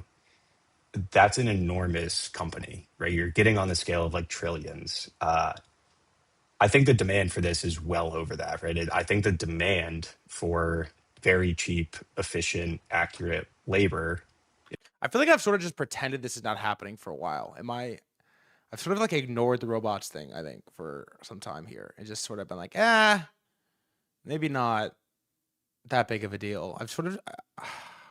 in an automated It's like stresses me out, dude. way is well over... This shit really stresses me out, I can't lie. 10 million, right? They, Elon constantly says there's going to be billions of robots, right? There would be more robots than people. But just to like use a concrete number, right, at 10 million robots per year, $50,000, you're talking about $500 billion in revenue. Right now, that is like, if you take the market cap of a company that's doing $500 billion in revenue, that's like the largest company in the world, right? And this is for like demand that we know exists. And so really it becomes like, can you build these? And I think that has been proven beyond reasonable doubt, right? Figure has had their live streams, like we're seeing these robots do things in real time. There's still a lot of progress that needs to happen for them to become like much better, much more perfect, but it's a real thing. And then it's just like a scale problem. And, you look at the market when there's extreme demand and it is very profitable to do this, like the manufacturing will get figured out, right? They will scale out. And so if you take that and you now... I asked him, like, why won't Tesla and Optimus just win? And his answer was paired between, one, there'll be so much demand that it's not going to be a one-size-fits-all, similar to AI. And then the second thing he said is that, I don't know how much weight you could put behind this, but he basically was like, all these major mag companies, these major tech companies, have been asleep at the wheel on robotics. And similar to how LLMs opened the door for an Anthropic to exist and a OpenAI to exist, and Google didn't just win, or Elon didn't just win, or Apple didn't just win. He thinks the same thing is going to happen with robotics, where the big guys aren't just going to win because the market's too big and they were kind of asleep at the wheel. But I want to watch a couple more minutes. I'm not gonna lie. You are with me and you say, okay, maybe they can go out and automate some portion of the labor market, call it, like $40 trillion will take the lower end of the total labor market is the size for these robotics companies. The total private market for robotics right now is like $200 billion, like something along those lines. And I think people take those two things and then they don't make the jump. You're like, okay, it's 200 billion. And then the total size is that. And like all of the game theory and economics imply that that should happen. But then you don't think about what that means. Like, how does that play out in real life over the next few years? How does that actually occur and manifest itself in the real world? And it's like, just think through it, right? Like if the market, like, let's just take these numbers as fact. If that market does happen, right, it goes from 200 billion to 40 trillion. That's like a 200x on the industry in terms of increase of market cap and valuation. That's outrageous across an entire industry, right? Like that's the opportunity set. It's intern from Monad is enormous for these companies. So like if you think that the industry will do that, right, then the logic follows that like a lot of these companies that are leading the charge should appreciate dramatically to fill what that total market size is, right? Like people are going to take leads, increase their manufacturing, like actually scale up and do this for real. And the amount of opportunity that will come from an industry that experiences that much growth is just crazy. I'm not like in love with a lot of his takes, but I think he's right about a good amount. I'm not like in love with how we got there to a lot of these answers, but I think he's probably more right than he is wrong. Just listening to it raw. Like I said it in the beginning, I think it is unprecedented in terms of tech. I think he's right about the scale. I don't know if the numbers are exactly on here In terms of market. But the scale of opportunity is probably more correct than it is not. Should we bring him on the stream? I really don't think we've seen anything like this before. the last 3 years in AI is probably the closest parallel. But I think that it actually will even. And also, what do you do? What do? You just buy robo strategy? Like, I don't know. Look different from that. Okay, and then from my side, right, like, you know, I do a lot of go-to-market in the crypto front. It's like, well, what are you going to do in robotics, right? Like, I studied physics. Is he wearing the AP Swatch? Is that what he's wearing? And then from my side, right, like, you know, I do a lot of go-to-market in the crypto front. It's like, well, what are you going to do in robotics, right? Like, no, right?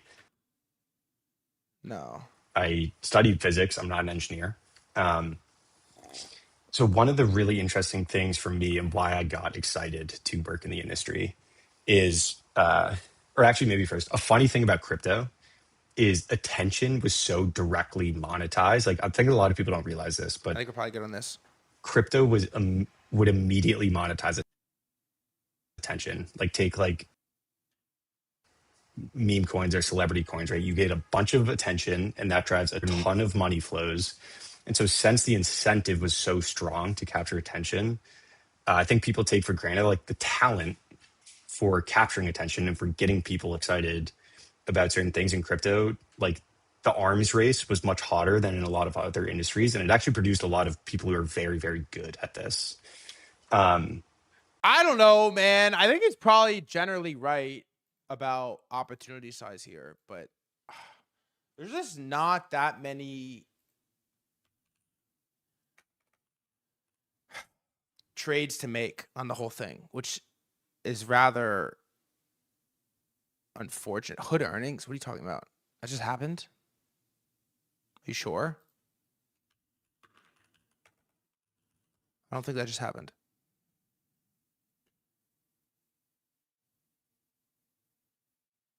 Oh, I guess that's from earlier.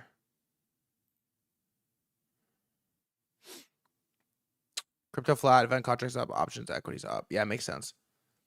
Yeah, the problem is none of these companies are public.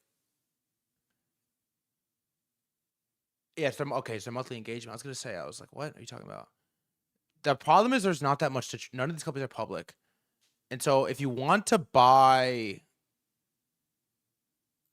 robotics exposure like Tesla, I don't know. As a standalone, doesn't feel that good. None of these feel that good as a standalone, and so you kind of get left going out on the risk curve deeply, and you get left with some stuff like a robo strategy, I suppose.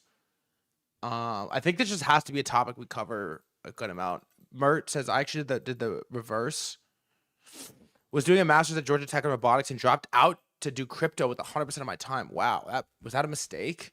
I think both fields are great, but fundamentally I hate the state and the financial system, so that alone gives me infinite energy to be in crypto forever. Yeah, I think physical AI, like as a concept, I love. And yeah, Bitcoin is fairly spooky right now. My Zcash short's gonna end up printing, but I was too pussy to hold it, and then it's gonna get whatever. But yeah, is robotics use copper?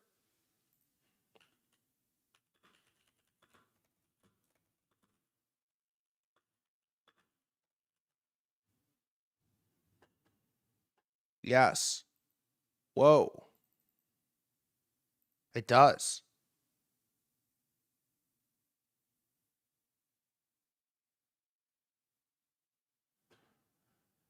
Copper is a primary conductor for wiring cables and internal circuitry. Ensures efficient energy flow from battery or power source to motors, actuators, and sensors. Copper windings are a fundamental component of the electric motors that drive robotic joints and appendages. High-quality copper wire is vital for maximizing motor torque and overall operational efficiency. Because robotics components can generate significant heat,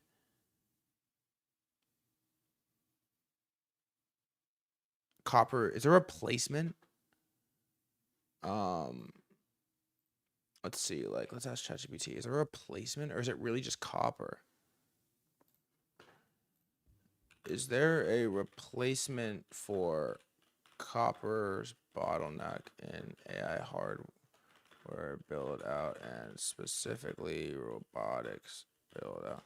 And then let's look at who is the leading robotics actuator. Actuators are the motors, right? There's no ABB. All right, let's see.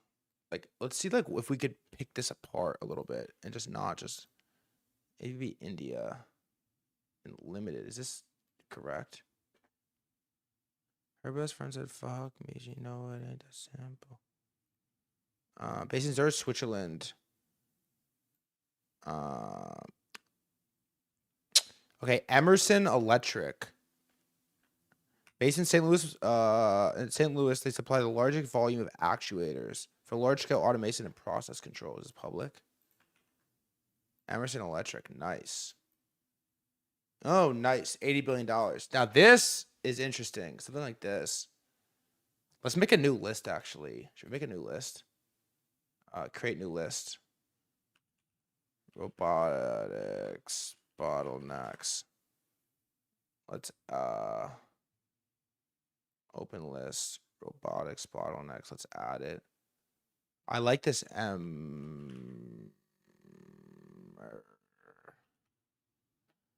Emerson Electric. So they make the actuators, which are like the motors that power this thing. But not cleanly. There's no full copper. Okay, there's no full copper replacement. There are only partial substitutions depending on which copper bottleneck you need. So it's used in 3 big places: copper, power delivery, grid interconnects, transformers, substation, switchgear, bus bars, and rack power. It's used for data movement, interconnects inside and between racks, and then thermal systems, heat exchangers, cold plates, plumbing, grounding, shielding. The closest replacement is silicon photonics.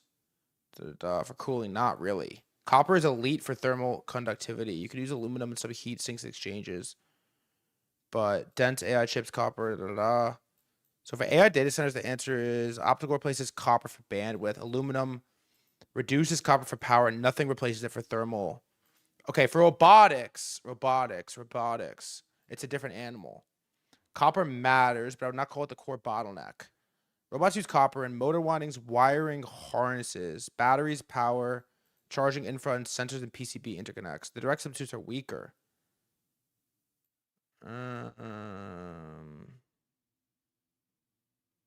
Copper wins for motor windings. I don't know what that means. Motor wind. We're about to get elevated.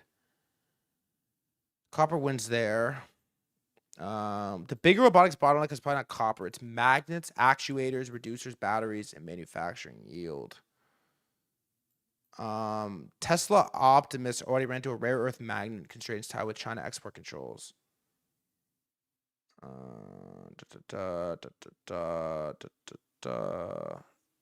Okay, the magnets, permanent magnets. What is this? NDFEB permanent magnets. The strongest and most prevalent type of rare earth permanent magnet available. Okay, it's less clean. Which public company is the leader for permanent magnets?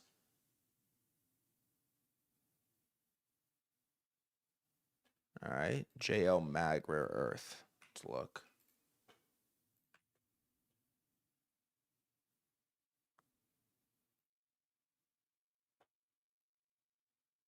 Ticker depends on the venue.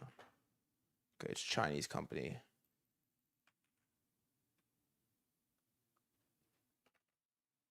Here it is.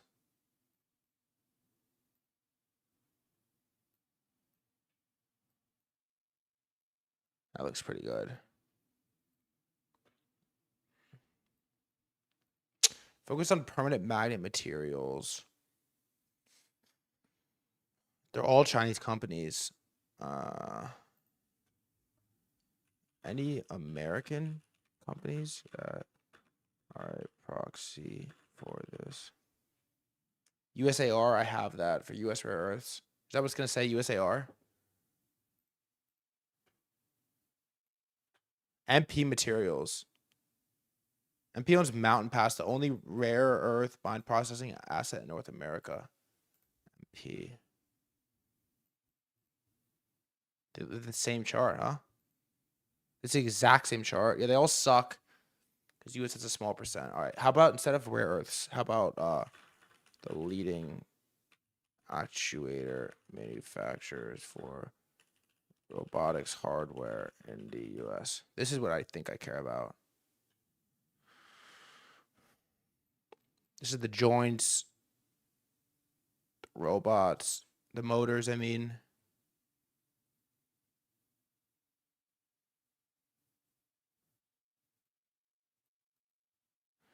Makes precision servo actuators, gearheads, and gear components.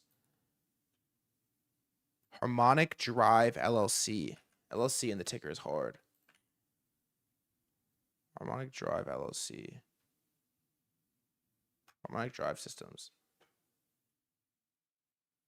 Producer manufacturing. That is a fucking nice chart. How about it? Here's the 3-day. It's a Japanese company. I want US only. Ah, that's weird. Is that the wrong ticker? Harmonic Drive LLC.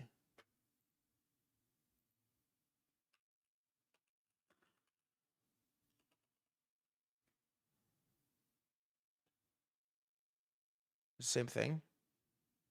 No, it's different. What the fuck? Jesus, what the fuck is this? Harmonic? So video business. No, video delivery software. No, this isn't it. Yeah, the first one was right. That was weird. It's given a Japanese company though, and we said we want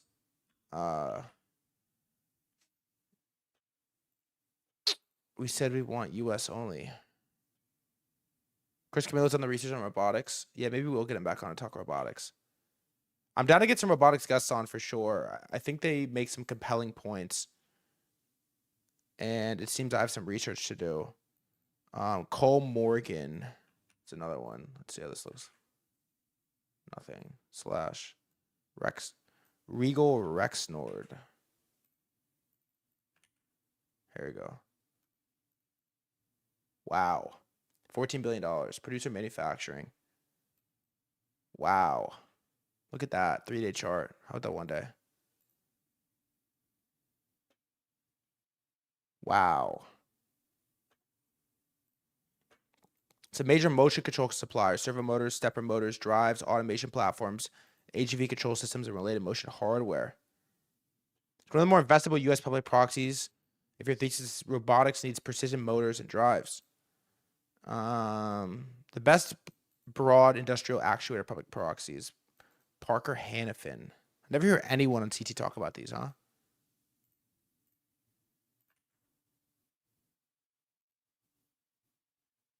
Wow, this looks good too. 114 billion. This looks good as well. Yeah. Well, Moog is up only chart right now. What is that? Moog Inc. Wow, what is this? $12 billion. What do they do? So design and manufacture systems, integrated precision motion and fluid control system for applications in aerospace and defense and industrial markets. Space and defense military aircraft. This is huge. This is sick. What a fucking chart on the daily. Oh my God. Since November lows, this thing is up. Oh my God. 2x clean. That's a monster. Anyways, that's SpaceX. That's robotics. We're going to just have to spend more time on it, I think. I don't see that much content about it. And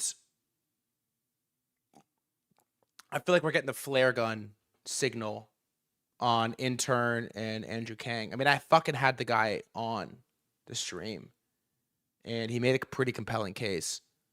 And so the thing he said that was the most compelling is that the market cap of Pokemon cards is $50 billion. The market cap of these private robotics companies is $200 billion. 4x on Pokemon cards. I'm like, yeah, you know what? That probably expands if I know anything about anything. So, all right, last but not least, cryptocurrency. There is not. Why do you need the wrapper? Well, I think you need the wrapper because I can't buy Figure. I mean, maybe because I'm cool and have motion, I could buy Figure. But I can't buy Figure. I don't have exposure. I could just buy Tesla, Google, but I don't even think I could really get it with motion. And yeah, they want 7-figure checks.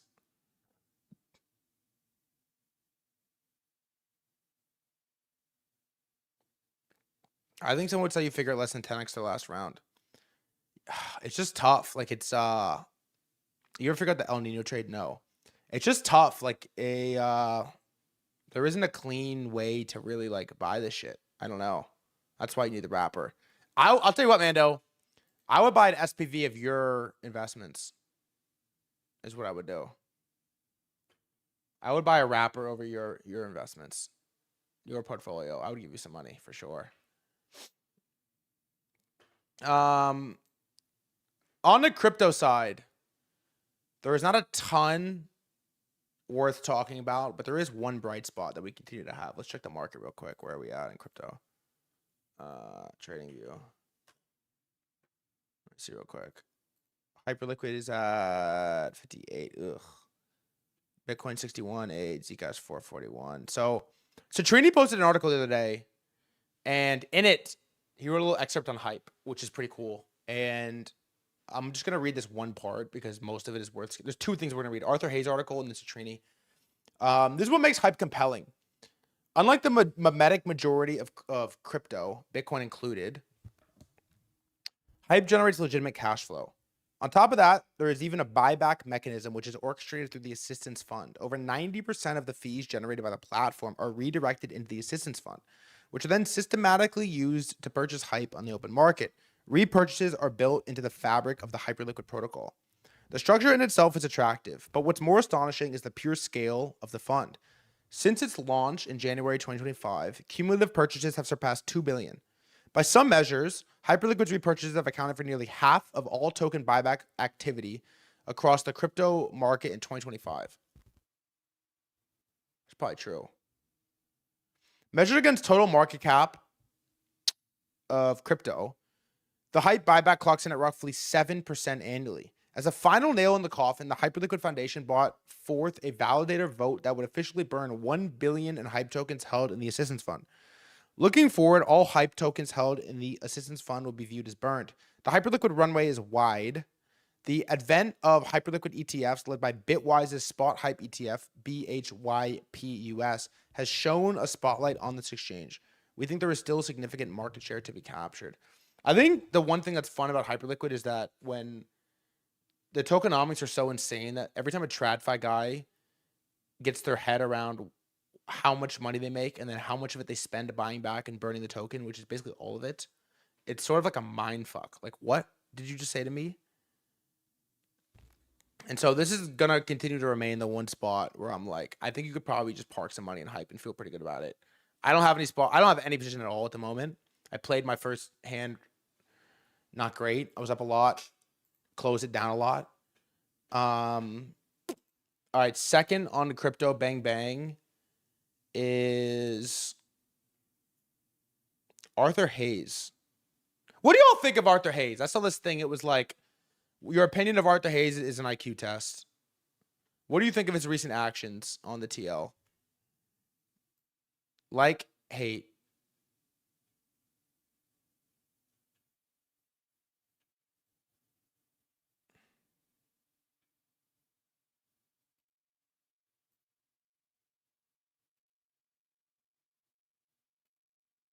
Which section, DNAP?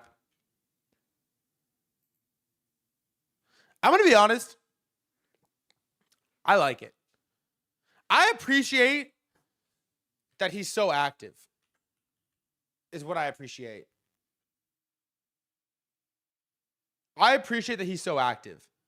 I think he has some pretty good takes, and I think he could be treated as, at the very least, he makes himself a participant that you absolutely must follow. He's a little chaotic. He's difficult for me to follow, and I don't pay that much attention to Arthur Hayes, but you like to know what he's buying and what he's selling. That's for sure. You got to know what he's in when he's in it. He did create the perp. To my knowledge, he created the perp. All right. He wrote an article that we're going to read one section.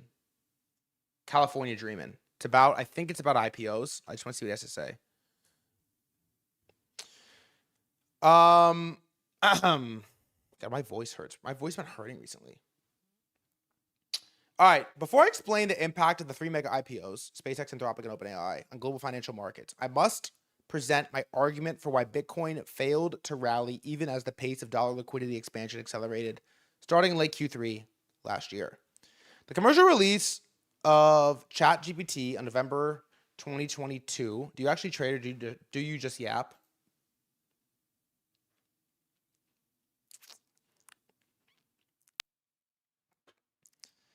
Started the great AI bubble. Around the same time, the brazen theft of customer funds by the right kind of white boy fake vegan Sam Bankman-Fried became known as fact. Bitcoin bottomed at 15,000 and then 7x'd to 125,000 by October 25. However, over the same time frame, Nvidia grew 11x and a plethora of other small cap names integral to the conversation of electricity to intelligence recorded sick gains with a Z as well. AI stocks left crypto in the dust, and AI's outperformance sped up from late 2024 to the present. Here is, yeah. Given my underlying theory of crypto markets based on fiat liquidity, Bitcoin should be much higher. But it ain't. What did I get wrong? Because I'm a lazy human, I only observe and model the headline amount of fiat creation.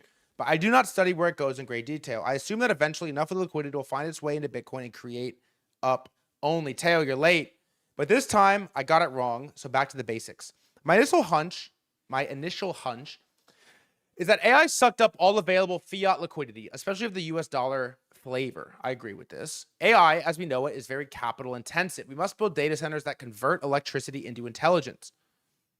That electricity travels to data centers where it is passed over specialized silicon chips that train models and conduct inference.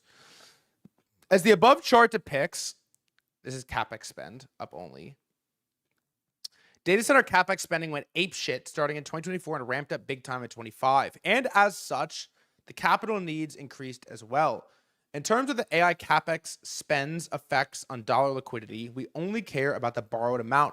Perplexity came up with these estimates from the public disclosures. Total is like 1.5 trillion data center debt issuance by instrument.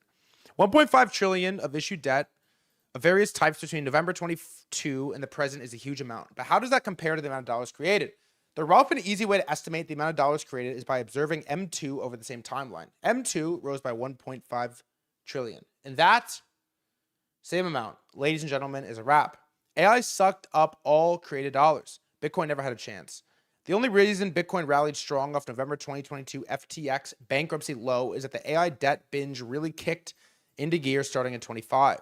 1.3 out of the 1.5 trillion of issued debt occurred from 25 to the present.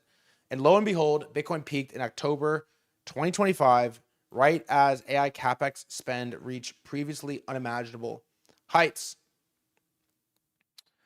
This matters because if AI stocks crater, there will be no excess capital with which to invest in Bitcoin. Banks will pull back on lending, and some will find that their loans were based on fugazi cash flows. The bank loan officers will only fret about a potential lack of cash flow generation to repay their debts when the hyperscalers' stock prices decline by 50% or more. The credit destruction is real, and it will tighten liquidity. Fugazi. And if the politics is negative towards AI, there will be no immediate rescue, which it probably will be. Eventually, the government will bail out the banksters, but in my model, Trump must talk tough towards the AI tech bros and their financial enablers to hoodwink the public into believing he's serious about creating an equitable distribution of the wealth generated by the AI productivity miracle. A rescue is only politically feasible after the election in November. The connection between Bitcoin and AI stock prices means we must have a view on whether AI stock prices are in a bubble and when the bubble is likely to pop and why. This whole thing is probably a good read. I won't read the whole thing to you, but it's interesting. Basically, the basic takeaway is that the amount of dollars created over the last year and a half is the exact number of the increase in CapEx spend over the last year and some change. Therefore, there was zero extra money to flow into crypto, plus the speculative capital that got sucked out, and Bitcoin gets crushed.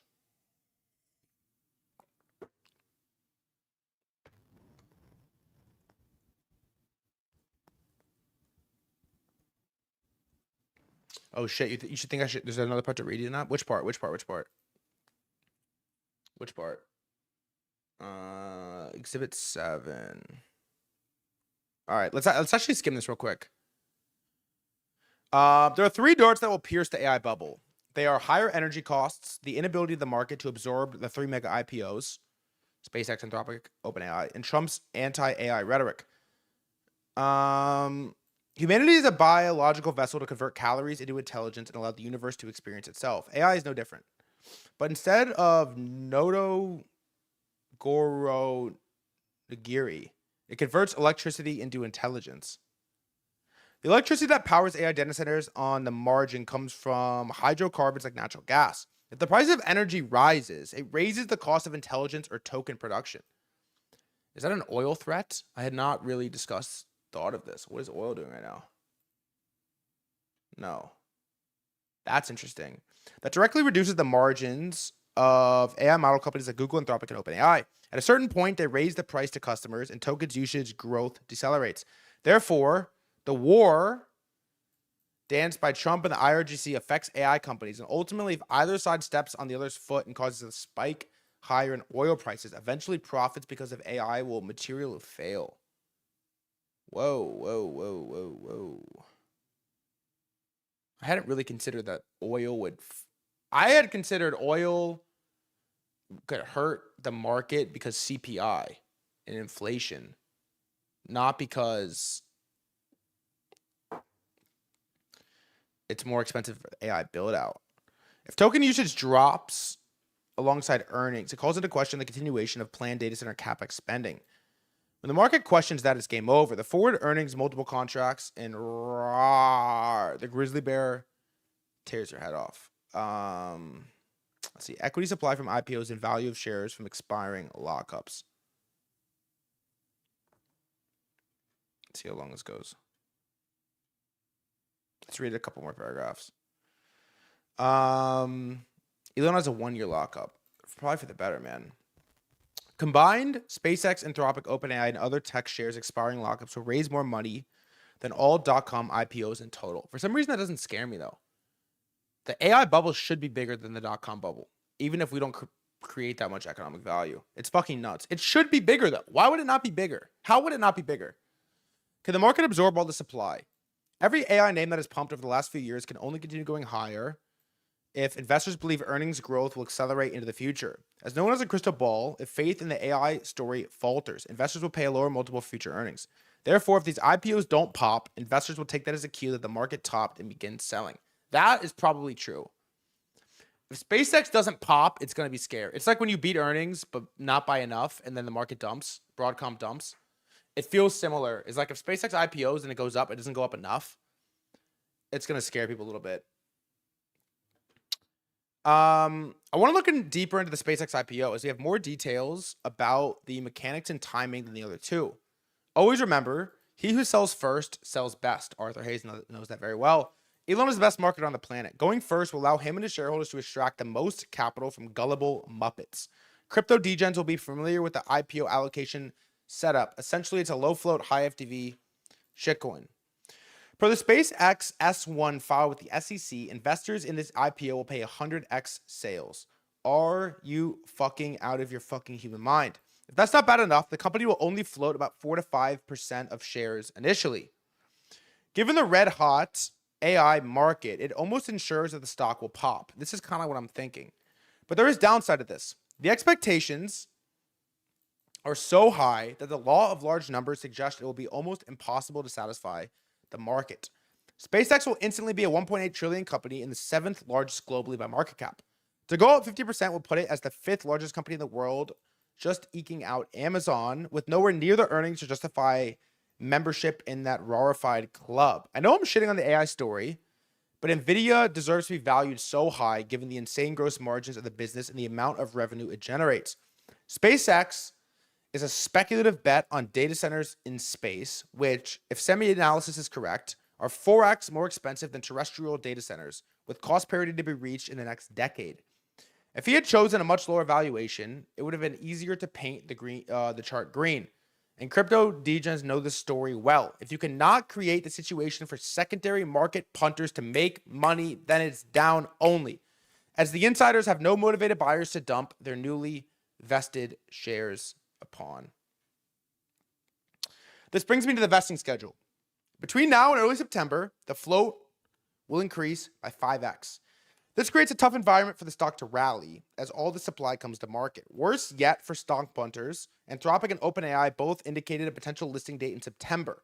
They will issue stock at trillion-dollar valuations. SpaceX can do well from June until September. Maybe. But when all three companies are simultaneously selling shares at insanely high multiples, it guarantees market disappointment. Grinding higher is not enough. I agree. Finally, if the oil prices refuse to fall, the plebs blame Trump and the team read Republicans for inflation and necessities because of the Iran war.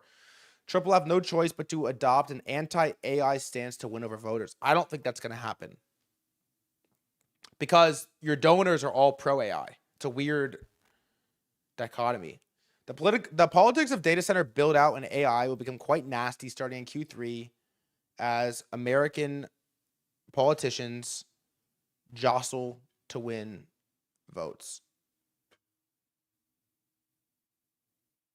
If the three darts hit true to mark, none of these IPOs will do as well as expected. All right. That was actually a sick read. I mean, it brings me to a thought, which is that, okay, I feel like you feel like it's going to go up, at least for a little bit. The problem is if it doesn't go up enough, everybody gets scared, they pull their money out, the market gets destroyed.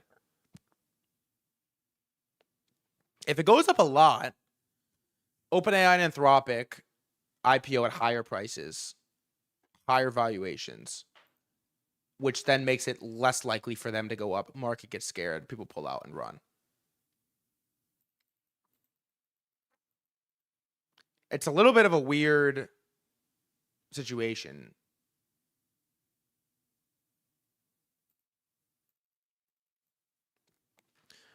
At least there is no dumping for 6 months for employees, a year for Elon, and 4 to 5% of floats hitting the market day one. I kind of think it's gonna fucking go up, man. We'll see. I agree with this problem though. If it doesn't go up a lot, people are gonna panic.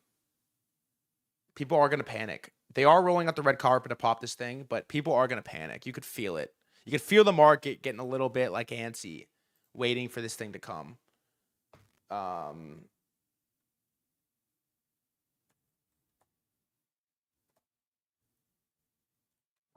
You can feel the market getting antsy, dude.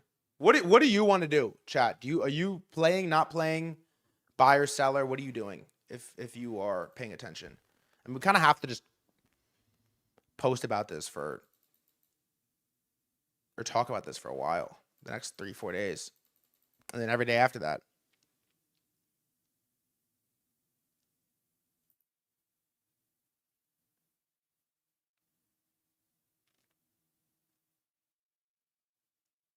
Just bought Qualcomm. Nice. I mean, I'm probably just going to click in and out of it. But I like that Arthur read. That was a really good post.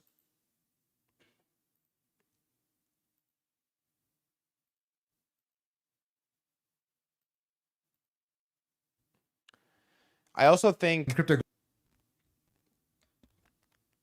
now that Mythos, Fable, whatever we're calling it, is live, the crypto trade is completely, I think it's cooked for further notice. We've been saying this for a while, but I think it really is right now.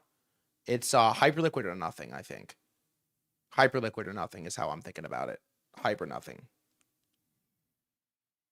Also on Thursday,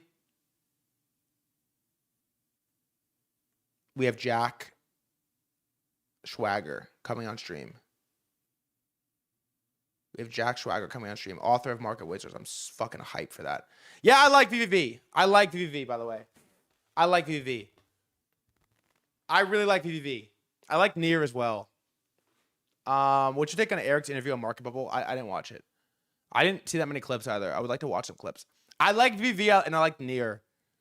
I think the market is going to be done with... I think the market is going to be sick of these speculative private coins for a little while. I really do. But I like private swaps. I'm huge on private swaps. I mean, bro, we started the stream with that Flacco thing. The cameras. This is your whole life is surveilled. People are gonna... The private money has an infinite TAM, I really believe.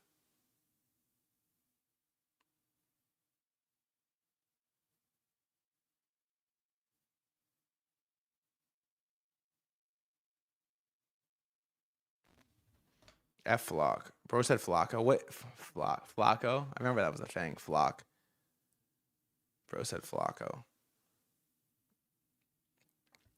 Yeah, we haven't been doing a lot of interviews. I've been enjoying solo streams. I think we've been covering a lot. I've been enjoying solo streams.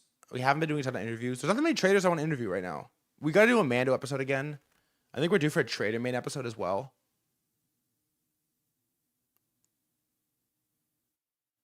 Missed the interviews, though. I agree. Air Mass. More TradFi guys. Yeah. God, so many of them are so retarded. But I'm down. Play as Palantir, if we're being for real. Yeah, Palantir is probably a good one. I just, am not comfortable enough to hold this stuff for long time horizons.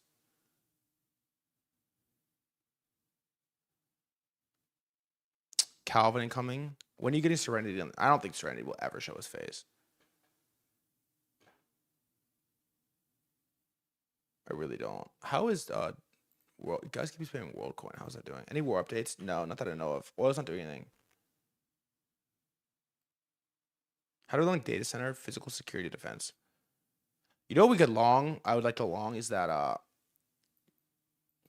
yeah, this looks pretty good.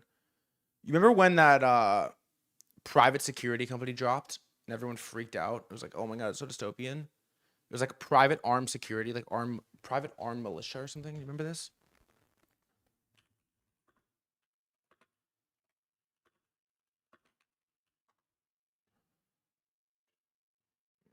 You remember this thing?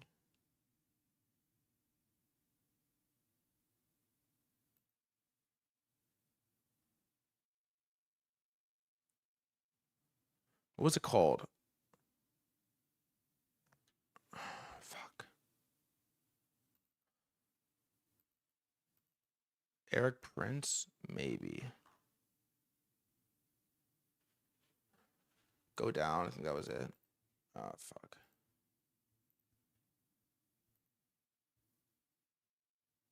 No, it was like a trendy Silicon Valley video. Eric Prince.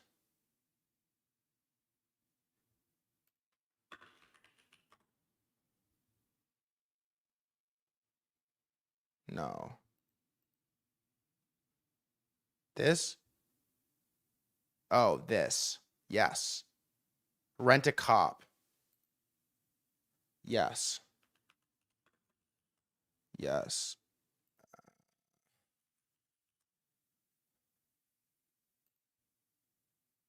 There's nothing. Yes. Dystopian startup lets the wealthy rent off-duty cops on demand. A new app called Patrol is went to several Los Angeles neighborhoods and promises more areas coming soon, offering the wealthiest the wealthy a chance to get personalized home security. You're getting protection from trained off-duty officers. This, if you could long this, oh, goes up only. That goes up only, methinks. I really...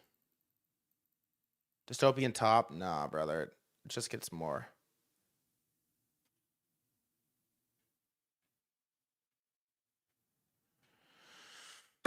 It just gets more.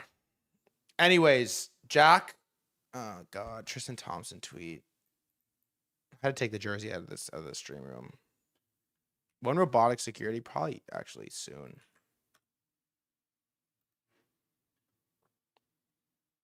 This dude. We shilling meme coins right now.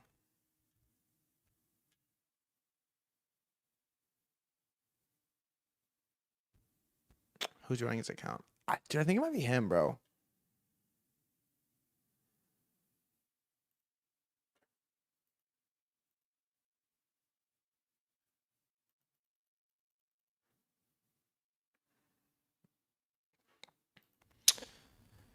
Chat! I had fun today. It feels hard to focus on anything until SpaceX comes out. I don't know, capital markets are not going to be the same for a while. Maybe ever after this happens. So I hold nothing right now except AMC and StubHub. And is anyone new here? Is anyone new? If you are new here, I'm live every day at 3:40 p.m. EST. We have a lot. God, I've been doing. Why am I like not? I'm not getting through that many topics. I don't feel like I'm getting through that enough topics, man. Fuck. Show upgrade, streams good, trading life good. Good, man. Good. I hope you're enjoying the streams, man. We're putting a lot of work into them. If you're getting bored, you want to switch something up, you want to change something, let me know. But I think it's pretty simple. Like, I gotta make 10M, bro. I gotta make 10M. I gotta make 10M in liquid markets. And until we get there, we just have to do this every day. We have to. It's an obligation. It's a responsibility. I've got to do it. We got a goal. We got a mission. It must be achieved. And on that note, I'm running the stream. Thank y'all so much for pulling up. Thank y'all so much for I'll be here every single day, 3:40 p.m. EST. It's really 3:30, but it's more like 3:35, 3:40, somewhere in between. I love you so much. I appreciate you for being here every single day. Pull up tomorrow. I'll see you tomorrow. I will catch you when I catch you. I'll see you when I see you. Have a great rest of your day. Love you, motherfuckers. Peace.